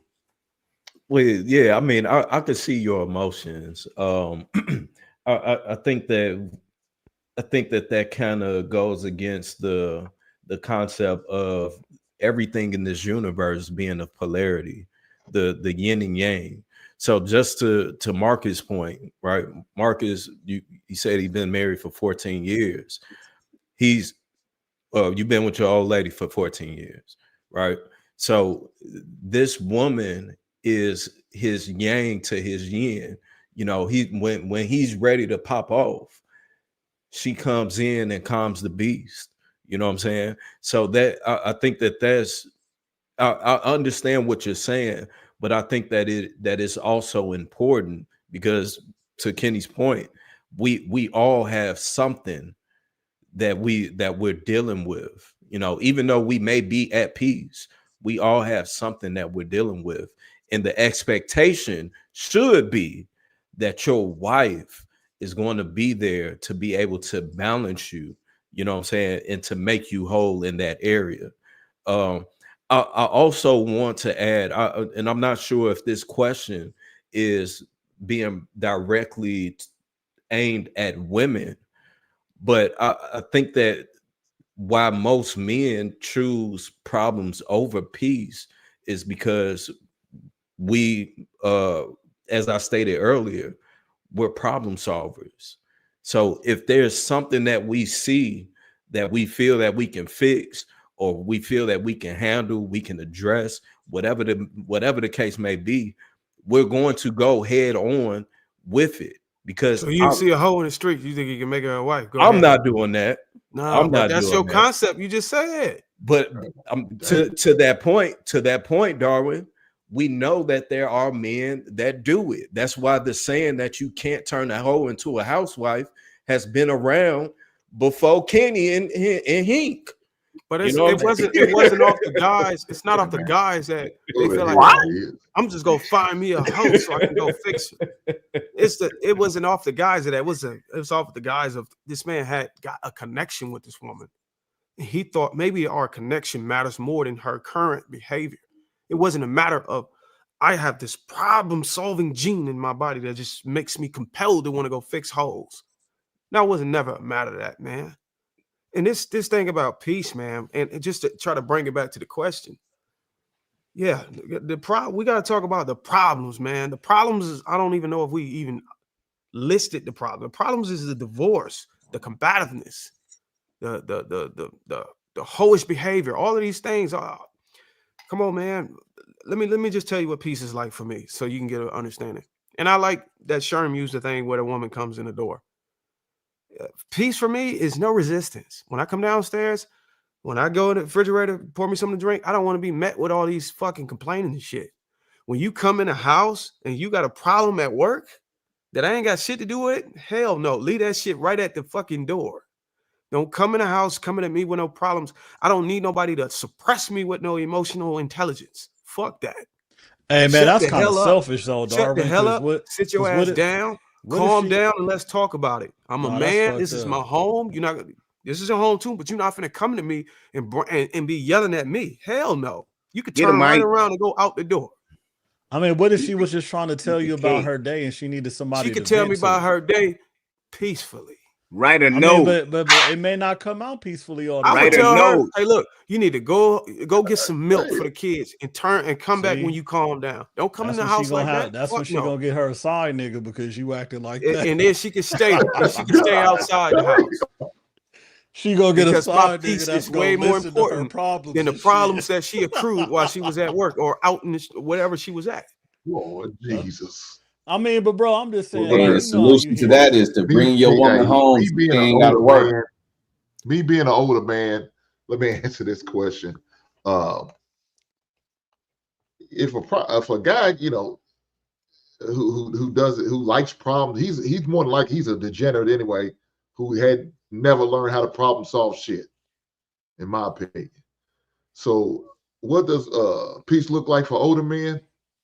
Man, a quiet place where they can, you know, decompress, man, and just unwind whatever they going through at work, whatever they going through out in the world, whatever, man, maybe they dealing with it even at home. You know, somewhere where they could quietly is kept and just deal with it. You know what I'm saying? For me, going out to my favorite fishing hole, smoking a cigar on the deck, man. That's my way of dealing with it. You know what I'm saying? Of regaining my peace. You know what I'm saying? Don't disturb me. Y'all know when I'm out there. Don't come out there. Let me be. I'm out there on the grill, smoking a turkey or whatever I'm doing. Let me be, and let me enjoy this cigar and be at peace. And whatever it is, I'll deal with it later. Is the house burning down? We flooded? No? Cool. I'll deal with it later. Hank, you said fish and hold hole. on, I thought you said fish and hole. I was like, wait, what did you say? I forgot one thing, bro. Peace is also psychological. It ain't always physical. It ain't always, you know, the setting, the atmosphere. If I'm sitting there chilling and I'm sitting back and I'm drinking my yak or whatever the hell I got, and I get a notification, oh, such just spent $2,500. You fucking with my peace. You know what I'm saying? Don't do that shit. What you gonna do about it then? Because what I'm gonna do is I'm gonna address it. But I'm saying like shit like that. Well, fuck with my peace. Hold on, we got to talk about these big transactions just all of a sudden out of nowhere. You know what I'm saying? No, man, you gonna turn it to I be hearing you. I be sounding like you be putting your cape on for these women out here. You sound like a tyrant at home.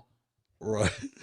I mean, that's the problem. When y'all I ain't mad at it. Y'all attach tyrant to it, y'all giving women ammunition to emasculate us. As actually right. Just being a man. Right. It's I just, shouldn't have put the word that's tyrant. normal behavior, and that's normal about behavior every man should have. You should be able to slap your hand down on the table and say, shut the hell up.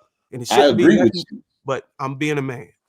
Listen, I agree with you, but I'm just talking about what people are going to say. I shouldn't have used the word tyrant. I shouldn't have put it out there. We got to stop giving a damn what they say. That's what people tell me, you know. So I'm agreeing with you 100%. It's just I can't believe you saying this, brother. I would have never suspected to hear these words come out your mouth. You ain't never had a conversation on this. I know. I just wouldn't have suspected it. That's why I'm telling you. I'm like, hey, I kind of feel slighted because it's almost like you was taking me out. I'm agreeing with you. No, you had some expectations of me. No, I told you I be seeing you be putting. You even use the word cape. Like what the fuck? Hey, Will, where you live at, Will? I live in Atlanta. You gonna come beat me up?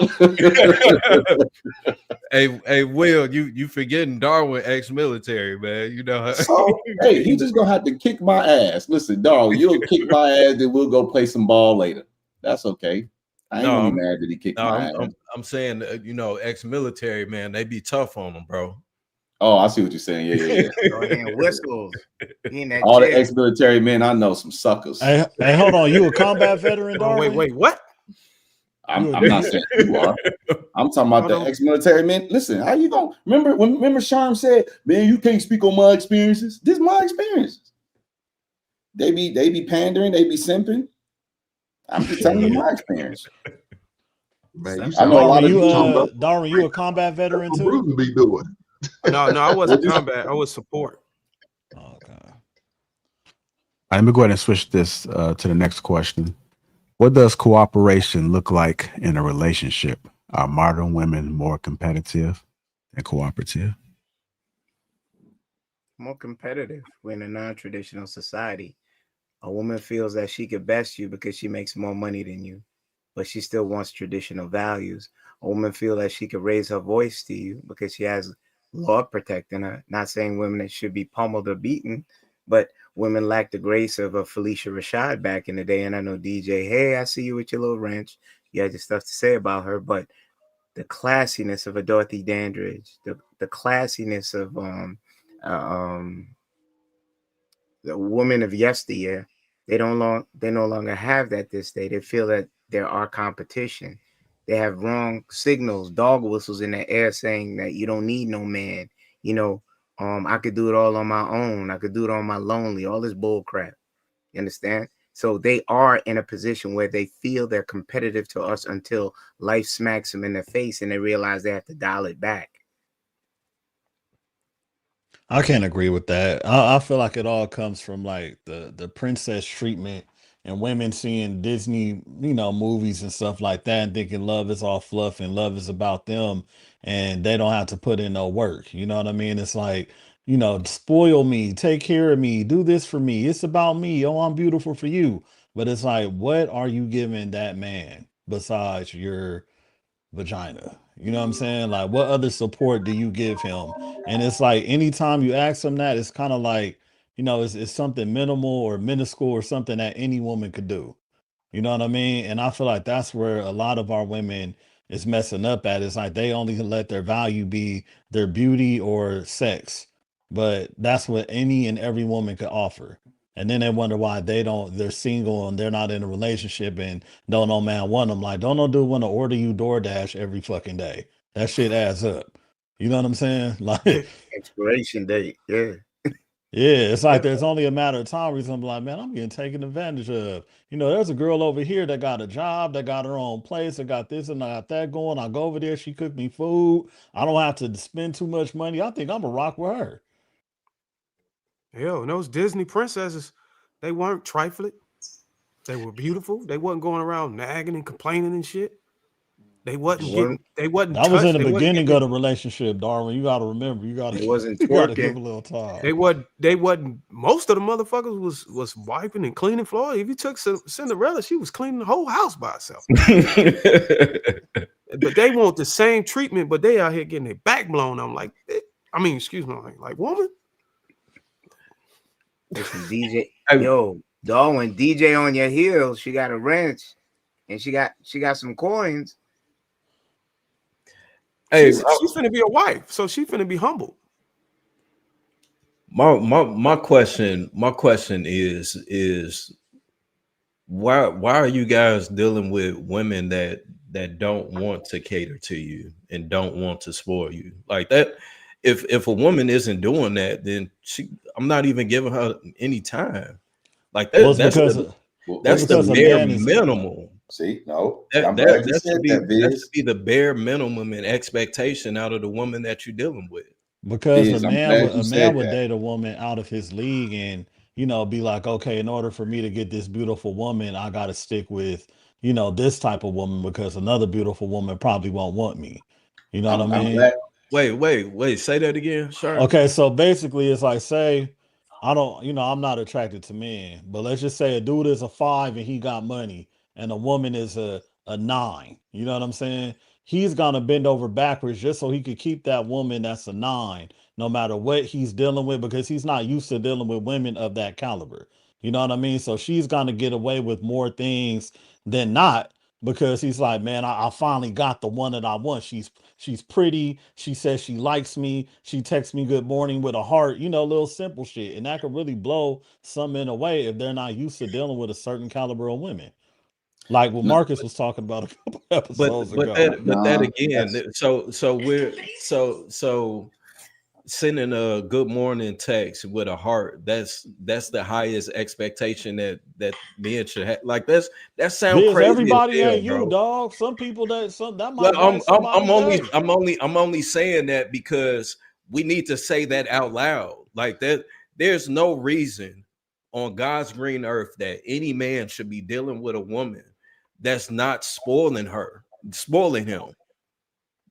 But you got to also remember back to what we said earlier, right? These women are on social media and they have thousands of men that is trying to access them depending on what they post. So what, it's like bro? A woman, you're right. I'm with you. I'm with you 1,000%. I'm with you 1,000%. But the average beautiful woman and modern woman in today's time probably isn't gonna wake up and send one guy a good morning text because she got like 25 already when she wake up. Bro, so Viz, here's a problem that I'm really having with that, right? And You Not just can't see that, directly to Marcus. Viz, but the problem that I'm having with that You can't see it. is that, you know, we went around a panel before and we really asked every man what percentage of men, I mean, well, what percentage of women do we think are marriage material? And I think the highest we got was like in the 20s, right? Like 20s, maybe 30, but everybody was everybody saying 15%, 20%. The highest we possibly got was like 30%. So when you think about it, men are more pragmatic, you know, we're more logical about what we feel like is really happening, right? So if you figure you're not in the top 20%, then you're like, okay, I'm going to have to take what I can get. So that's why a lot of men will deal with something, because if we've determined collectively here, and I think this is, and if we look at the number of women who are being married, 25%, right? At least in our category, we're saying that most of these women are not marriage material. So if we believe that, then we're like, okay, we found somebody who we think is probably going to bless us with a marriage or probably want to be my wife. And I'm not excusing it. I'm just explaining what's happening here. We're dealing, it's on a curve, because most men agree that most women are trash, and likely vice versa.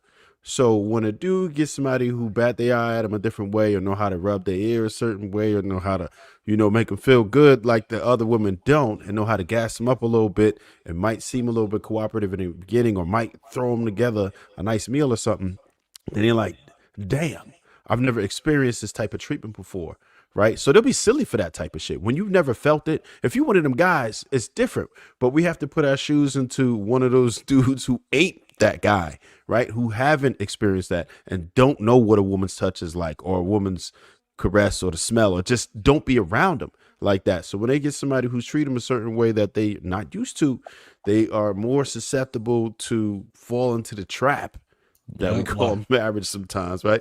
And it's Like a shame. And I try to encourage people different, but I don't want us to just negate the perspective of men that exist out here. If men feel like they're not in the top 20%, then they start to settle for things that they don't want. And women always talk about they are settling, but men on a daily basis are also settling, because there's concessions that we make. We might want our woman to be a little more fit, but we've accepted that she thick.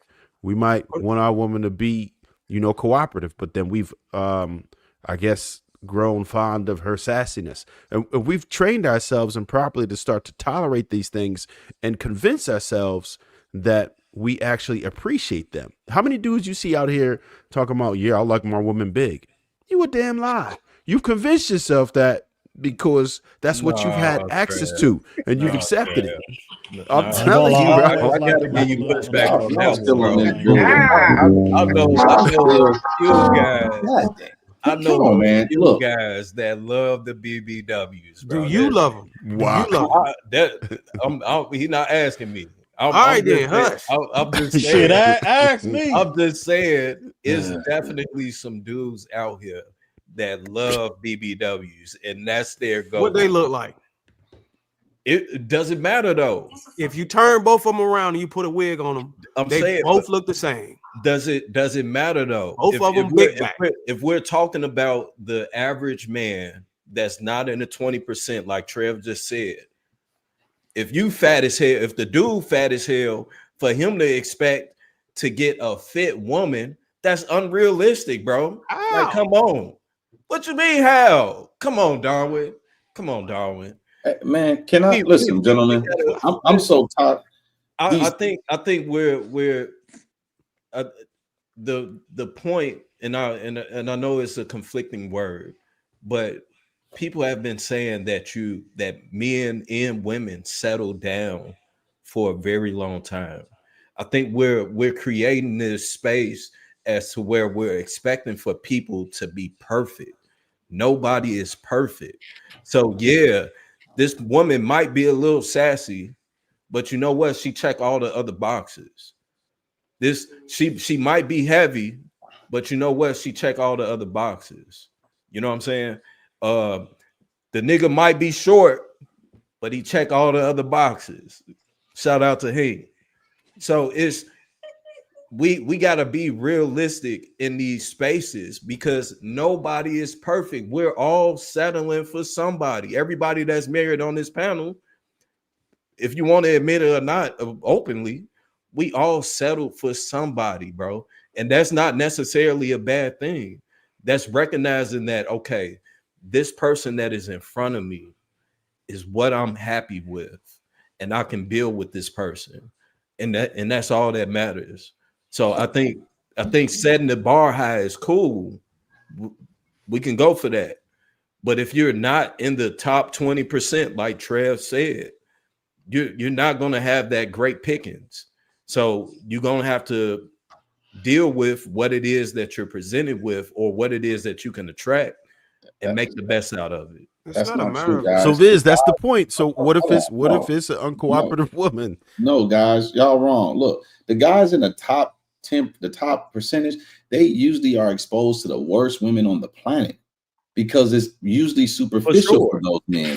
Those men don't tend to be surround themselves around good women. But it's harder for them, for sure. Hold on, watch this. Let me try to enlighten y'all. And Darwin, I'm gonna beat a dead horse real quick to prove to these gentlemen that they're not raised to be husbands.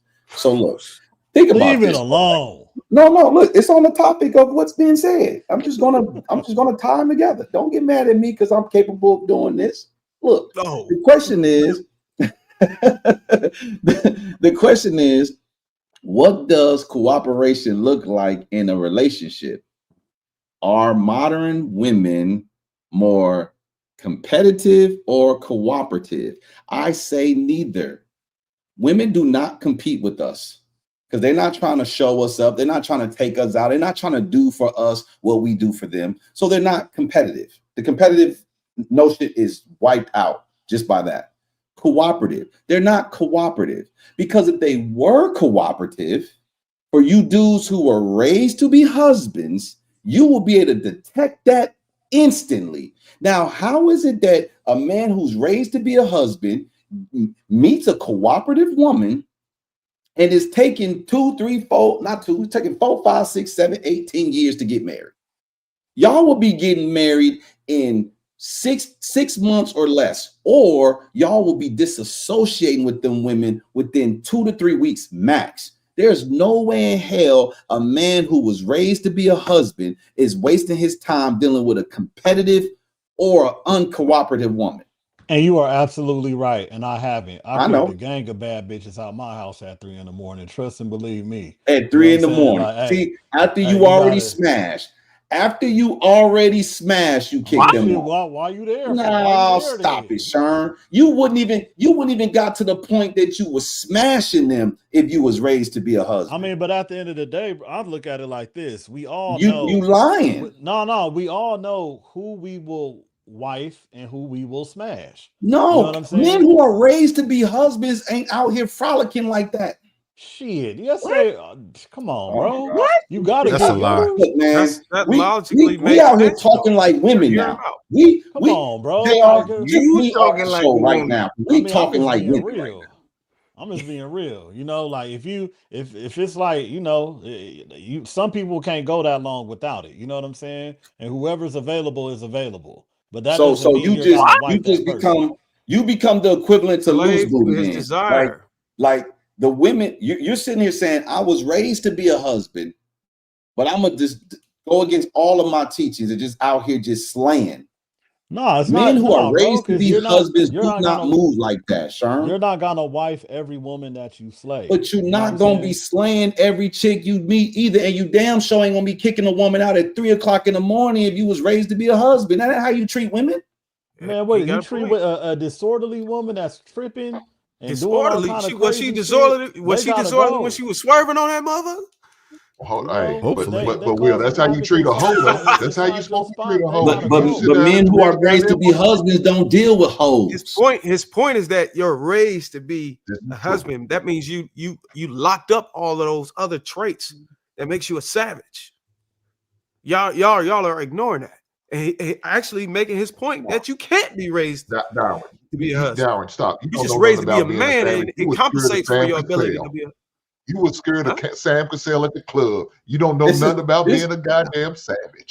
I wish when we get on the panel and there's nothing but men up here, that if women are paying attention, they can learn something from us. But we be talking so much Cinderella and Snow White type bullshit that I'm sitting here like, what are we talking about, man? Like, let's keep it funky.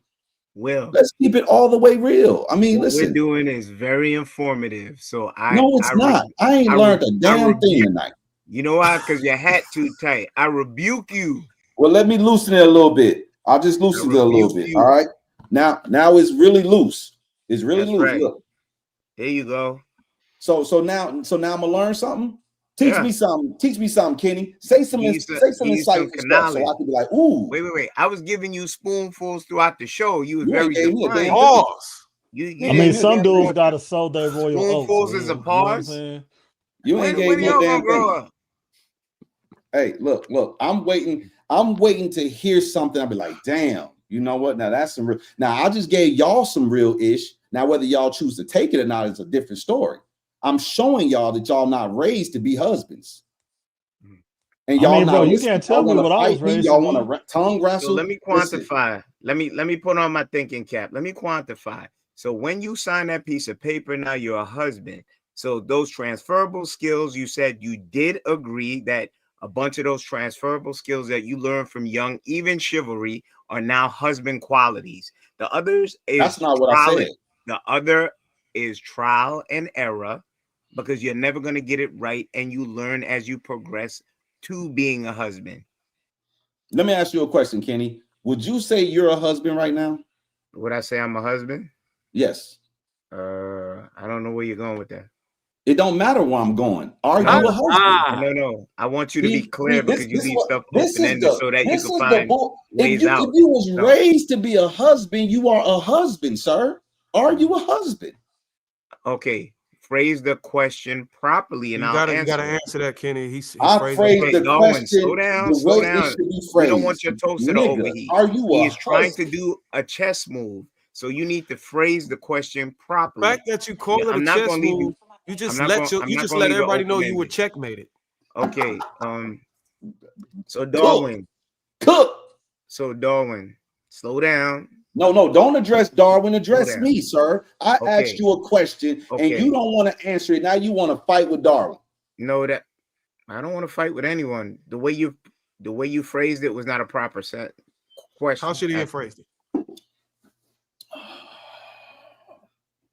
Could you please repeat your question? No, don't worry about it. You ain't got to answer. No. Go ahead, repeat it. Repeat the question, Will. Man, look. He just said he was teaching me something. I asked this man a very simple question. Your question or SOD. Okay, Darwin, just ask the question. Kenny, are you a husband? Am I a husband?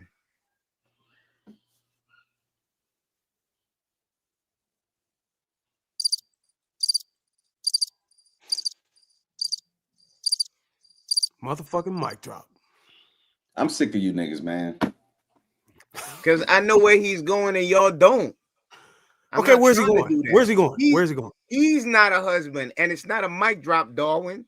Okay, where's he going? This whole situation, now you got me turned up. The whole I never profess. Hold on. Time for you to be quiet, Will. You turned off your TV. Oh, it's time for you. Nigga, you didn't even ask. So now, Darwin, I'm going to lock into you right now. Oh, you gonna lock into you, dog? He gonna ignore me. He gonna come after you. Hey, dog. Hey, I'm sorry. I'm sorry you about to catch my phrase. Okay, you disappeared. You bow out. So, sir, you bowed out. Okay, you refused to answer my question. Okay, what do you mean so now you're doing what you didn't want to be done when I was speaking to him. So show some decorum. So now let's get back to you, Mr. Checkmate. This whole thing since he started the show made you look like a hypocrite, because you had to find ways to legitimize why you should not be married. And you agreed to a whole lot of the things that you said that you put your foot on my neck for. So how does that really make you look, Bible boy? I'm married. Huh? But you made a whole case of why you didn't want to be. And if that thing that you I just made put a on case, that little, I didn't want to be married. Show, hold on real quick. And you are the man that you say you are heavy-handed in your household. Go ahead. That's a clear representation of you being a failed father. Go ahead. You done? Did I make the case on why I don't want to be married, or why I shouldn't get married, or did I make the case why older guys are staying single and refusing to get married. Which one was it? Wrong. At the beginning, the first question stated, because you don't take notes, you just fly off a fancy. You gave reasons why it was a bad deal to be married. That's true. Take notes. That's why I always tell you and your that's true. counterpart. I gave examples why men are refusing to get married and stay single. You know what? Okay. You know what? You know what the icing on the cake is? What? This topic was derived from a video I actually made go viral a few days ago. Oh, wait. Now you So letting your nuts what is hang. your point? What is your What? point? You letting your nuts hang? You damn right. You want to catch him? Pause. But look, All right, man. Hold on. Let me play this. So on that note, let me get to these couple super chats. Big Ant 11 It's $10 gonna says go he cold as bad hell. tonight. DJ So Lovely 499 says to see men bond over not creating a safe space for their wife to express she's having a bad day is disgusting. DJ So Lovely 499 says men should focus on humbling other men. Only males feel masculine, belittling women. Abraham Lacey $2 says, "Nigga, are you a husband?" is the phrase of the night. Thank everybody that's contributed. Let me just play this clip. Go through their own life stages. Men, I'm not talking about boys, because you have some men that are 40 years old and they should already be in the king stage.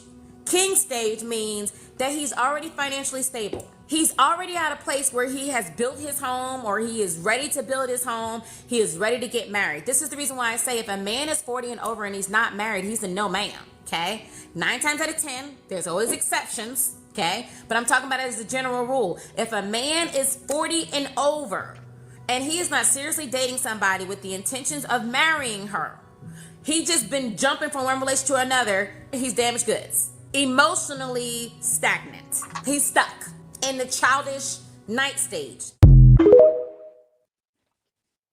That's why you can't let women set the parameters for what determines a man being a king. Fellas, if you listen to these videos, you are king. You don't gotta you don't gotta meet no woman's criteria. You are a king. I mean, that was a pretty light criteria, though. That was First of pretty all, ain't light. none of y'all kings. I'll Darwin, let I y'all get it disagree. off because I'm about to roar. Ain't none of y'all kings. She don't know what the hell she talking about. And that's why a lot of these women don't deserve microphones, because they just talk. People just talk. A lot of people just talk. And at the end of the day, if women are raised to be wives and if men are raised to be husbands, everybody will be getting married in their early 20s. Everybody who at least was raised that way. Is proof positive that we're not raised to be husbands and wives. And then people start interjecting their own belief system, myself included. I talk about what a man is: a lover, leader, provider, protector. Women say that's the kind of man they want. First, they give me pushback because it come out of my mouth. But then they later say that's the kind of man they want. But when they get those kind of men, he's too structured. He's too boring. They want fun in their lives. So women go out there and they prioritize fun. She's over here talking about a man who's not married or not seriously dating somebody in his 40s is basically a red flag. It's like, how could a woman who can't find a man be highlighting a red flag on those superficial variables? Like, you're single and you're out here passing up what may be a good man. You might be in your damn 40s and still single. Ain't no man took you serious yet. So y'all getting me a headache right now with these stupid topics. I'm not the topics are stupid. I'm just meaning like the stupid ideas behind these topics of people just thinking. It's like, we don't think structurally. We don't think with order. We don't think about adding value to people. We just think about gaining something from people. We think about what we want. We are supposed to, when you get into a relationship, you're supposed to serve. You get into a marriage to serve. Women get into marriages. Say it again. Why aren't you married? You posed it to me. Why aren't you married? Why ain't I married? Because I don't want to get married, sir. But you extol the virtues of the thing that you detest. I what?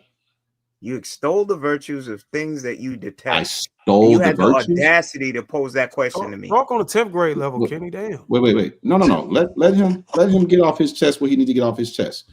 I said what I had to say. I just Oh, said no, it. wait, what? Wait. You said I stole the virtues? You extol the virtues. Get your dictionary out and your pencil. Okay, Of well, the very thing that ChatGPT your you ass. just tried to hold me accountable for. Then you got old Lemonhead up there talking the same old nonsense. Sir, I didn't try to hold you accountable to nothing. I asked you a question. Okay. Hold on, wait. Came up and said Slow down. men are weak, men are women, because we don't stand by the very thing you say. You're glossing over it, right? Wait. But you don't exemplify the very thing which you should embody. Kenny. And you can't give a good reason why you won't be Slow down. betrothed to the woman that I gave you a good reason. What is it? Okay, why you won't marry a woman? Did I just not answer it for you? You said I don't want to. That's not okay. Good enough for me. So wait. Listen to what I'm asking you. Did I not answer it? It's not good enough. Oh, it's not good enough for you. No, it's not good enough. Oh, it's not good enough for you. No. Did I answer you? Did I answer you? Wait. That's how a woman answers, like you called us earlier. This is king talk. Wait. Be big about it. Why you don't want to marry your woman? A woman answers how? You said you called us women earlier. I didn't call y'all women. I didn't. I said we're acting like women. Wait. He did not say talking like women. We converse like women up here. And did I include myself in it, or did I say y'all? No. Wait, hold on, sir. Listen, let's be constructive when we talk. Bro, you talk and I talk. Let's not get off the beaten path. Did I say y'all or did I say we? Okay, first of all, let's get something straight. Stuff you were saying before, you had Darwin chime in with the checkmate. Why is that woman that you love so much, who has bared your children, not good enough to marry? Who said she wasn't good enough to marry? You said I don't want to. So that's telling me she's not good enough to marry. How do you conflate what I want to be? I am using your words, since that's the only thing you wish to give us on King Talk. I'm the wrong one to play with when I turn on the switch. Sir, I am the wrong one to play with when I turn on the switch. Why is she not good enough for you to marry tomorrow? Gooch in my well, let's do it, Kenny. Let's have it back and forth. Why is she not good enough to marry tomorrow? Let's do it, Kenny. Let's have it back and forth. You did everything else east, west, you have under to the slow sun down. to her. Marry her. You have to slow down. You got your lotto ticket. Marry her. You sound like his girlfriend's father. This nigga gonna try to tell me how to live my life.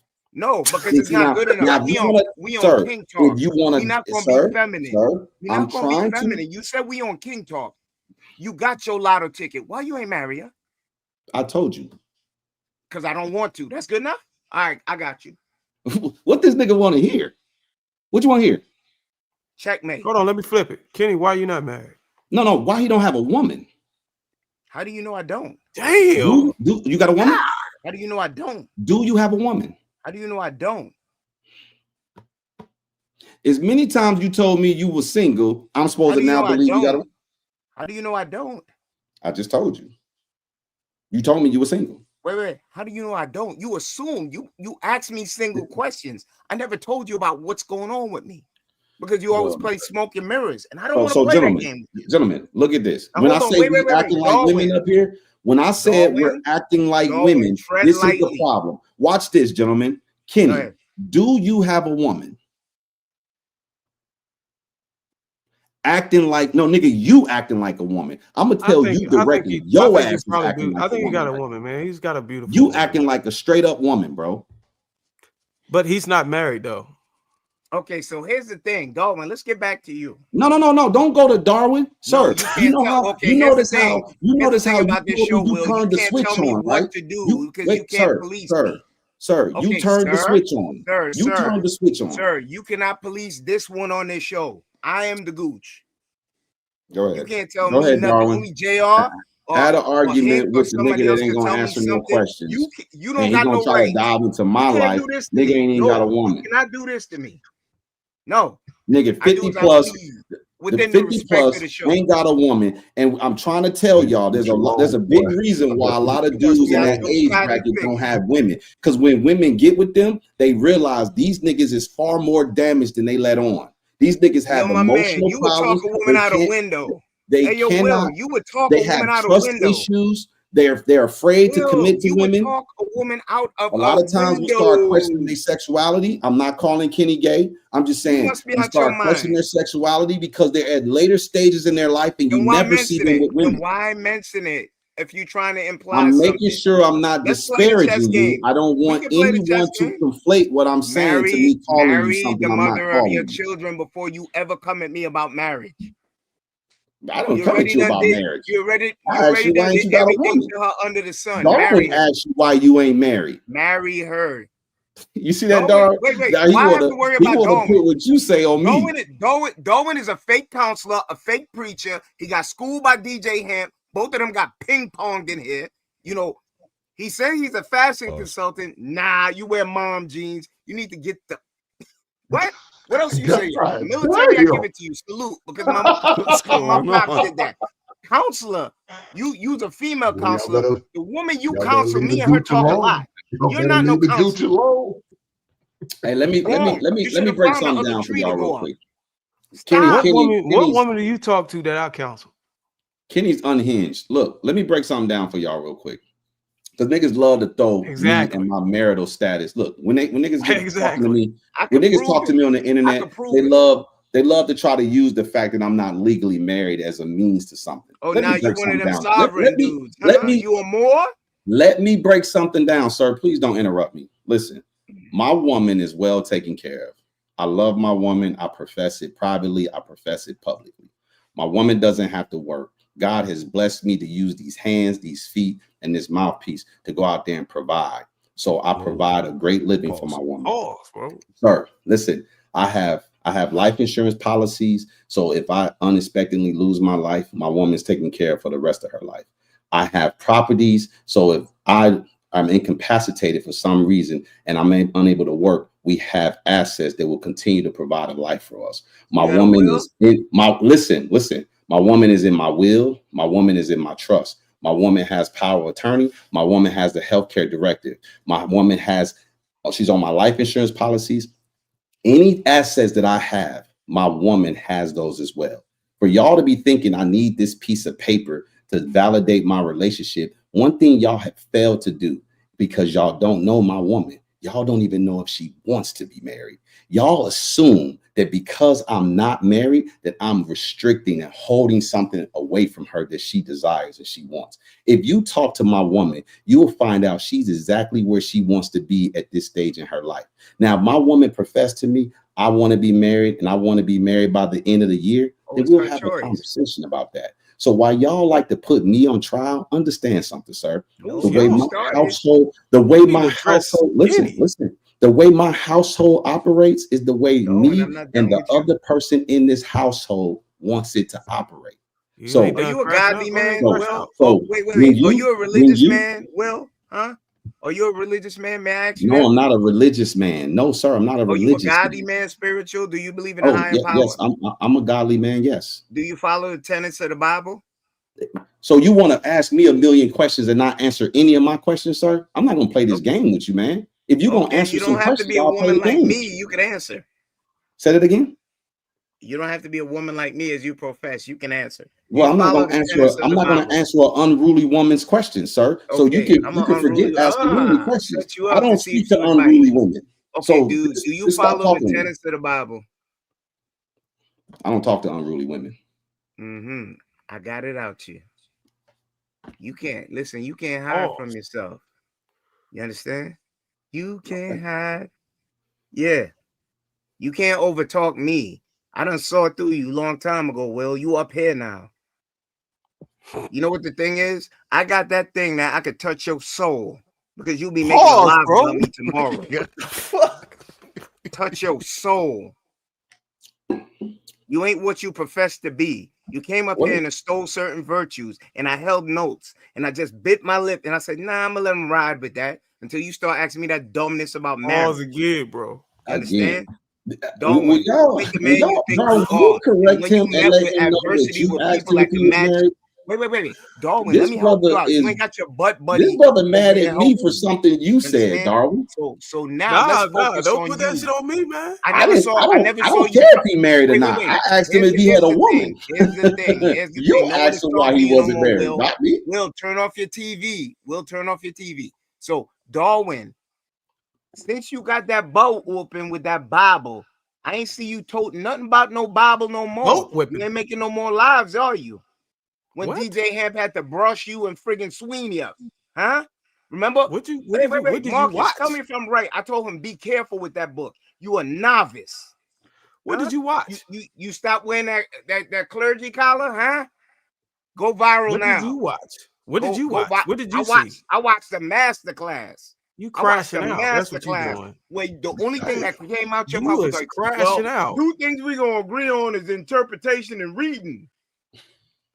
You crashing out. That's the only thing you could have said. You look bad, bro. No, you both y'all Hey, look bad. This is a highlight for him. You think this is the low? You think this is low, Darwin? This is high. Kenny's outdoing himself right now. Relax. What you gonna tell people? You make 600,000 and then try to belittle people again, huh? Come on, Will, get it out. Pause. What is? Are you okay, bro? No, I'm fine. I'm free flowing right now. Let me take another. Do I need to show you how much money I make? No, remember. Wait, you already done did it. You already done did it to try to big boy me. Remember? You ain't got to try to do it. There's too much people watching. Hey, have I ever told any of y'all how much money I make? No, you did it to me. So I'm lying on you. I'm lying on you. You didn't try to big boy me with money. Kenny, I already sunned you with how much money I make. So why don't you drop it, bro? We don't need to bring that over here. We already did that. Stupid. We don't need to do it. Let me interject, man. Let me interject. You sunned The yourself, problem with this is we was able to have a useful conversation. We was almost able to manage to get through a lot of these topics and bring some type of sound judgment or reasoning to the people that's listening. But the problem with this damn King talk, I like King talk. I love all the brothers on this panel. You came back over here because you saw the numbers shoot up. You're an opportunist. Go back with the girls. Hey Kenny, those numbers not accurate, man. So what? Wait. Anything that looked like a shiny thing to him, he'll come to it. No, I think it was because it was the topic tonight, Kenny. It was the topic, bro. Yeah. So look, Kenny, bro, as bad as you want somebody, as bad as you want to be miserable, and you want somebody to join your misery, we still care for you and love you, Kenny, man. It's okay. We know you're gonna crash out every now and then. Look at this dummy. Every time. It's unprecedented. It's unprecedented on here. But what you got to understand, though, it's important for us to be able to maintain some type of maturity on these. You can call it whatever you want. While you throw underhanded shots, you ain't smart enough. You We're can't not spell past 8 syllables. All right, y'all. Let me get to these super chats right quick. So we wasn't able. I still had 2 more segments, which was changing the views on relationship and marriage and the emotional and psychological shift, which is also tied to the older men. So I'll pick up part 2 next week. Let me get to these super chats right quick. Ikene, $5 says men are not supposed to get married in their early 20s, but in their early and mid 30s. Women are supposed to get married before they turn 20. DJ Solar 499 says Kenny is not impregnating women, then saying he doesn't want to get married like Will. Ikene, $5 says if you impregnate women and not married to them, you're a coward. A man with kids but not married shouldn't be given advice about marriage. I don't know. $5 says, have anyone here ever stopped to think, why are women having children out of wedlock? Most cultures, you get married, then you have the children. And Dino 199 lastly says, great topics tonight. I want to thank everybody that has contributed to the platform, and we are going to pick up part 2 next week. Do me a favor, hit that like button. Also, make sure you subscribe to the channel. Let's make sure we support everybody. Go to the IG's YouTube channels and get them the same support that you have given here. With that being said, catch us next time, and we are out.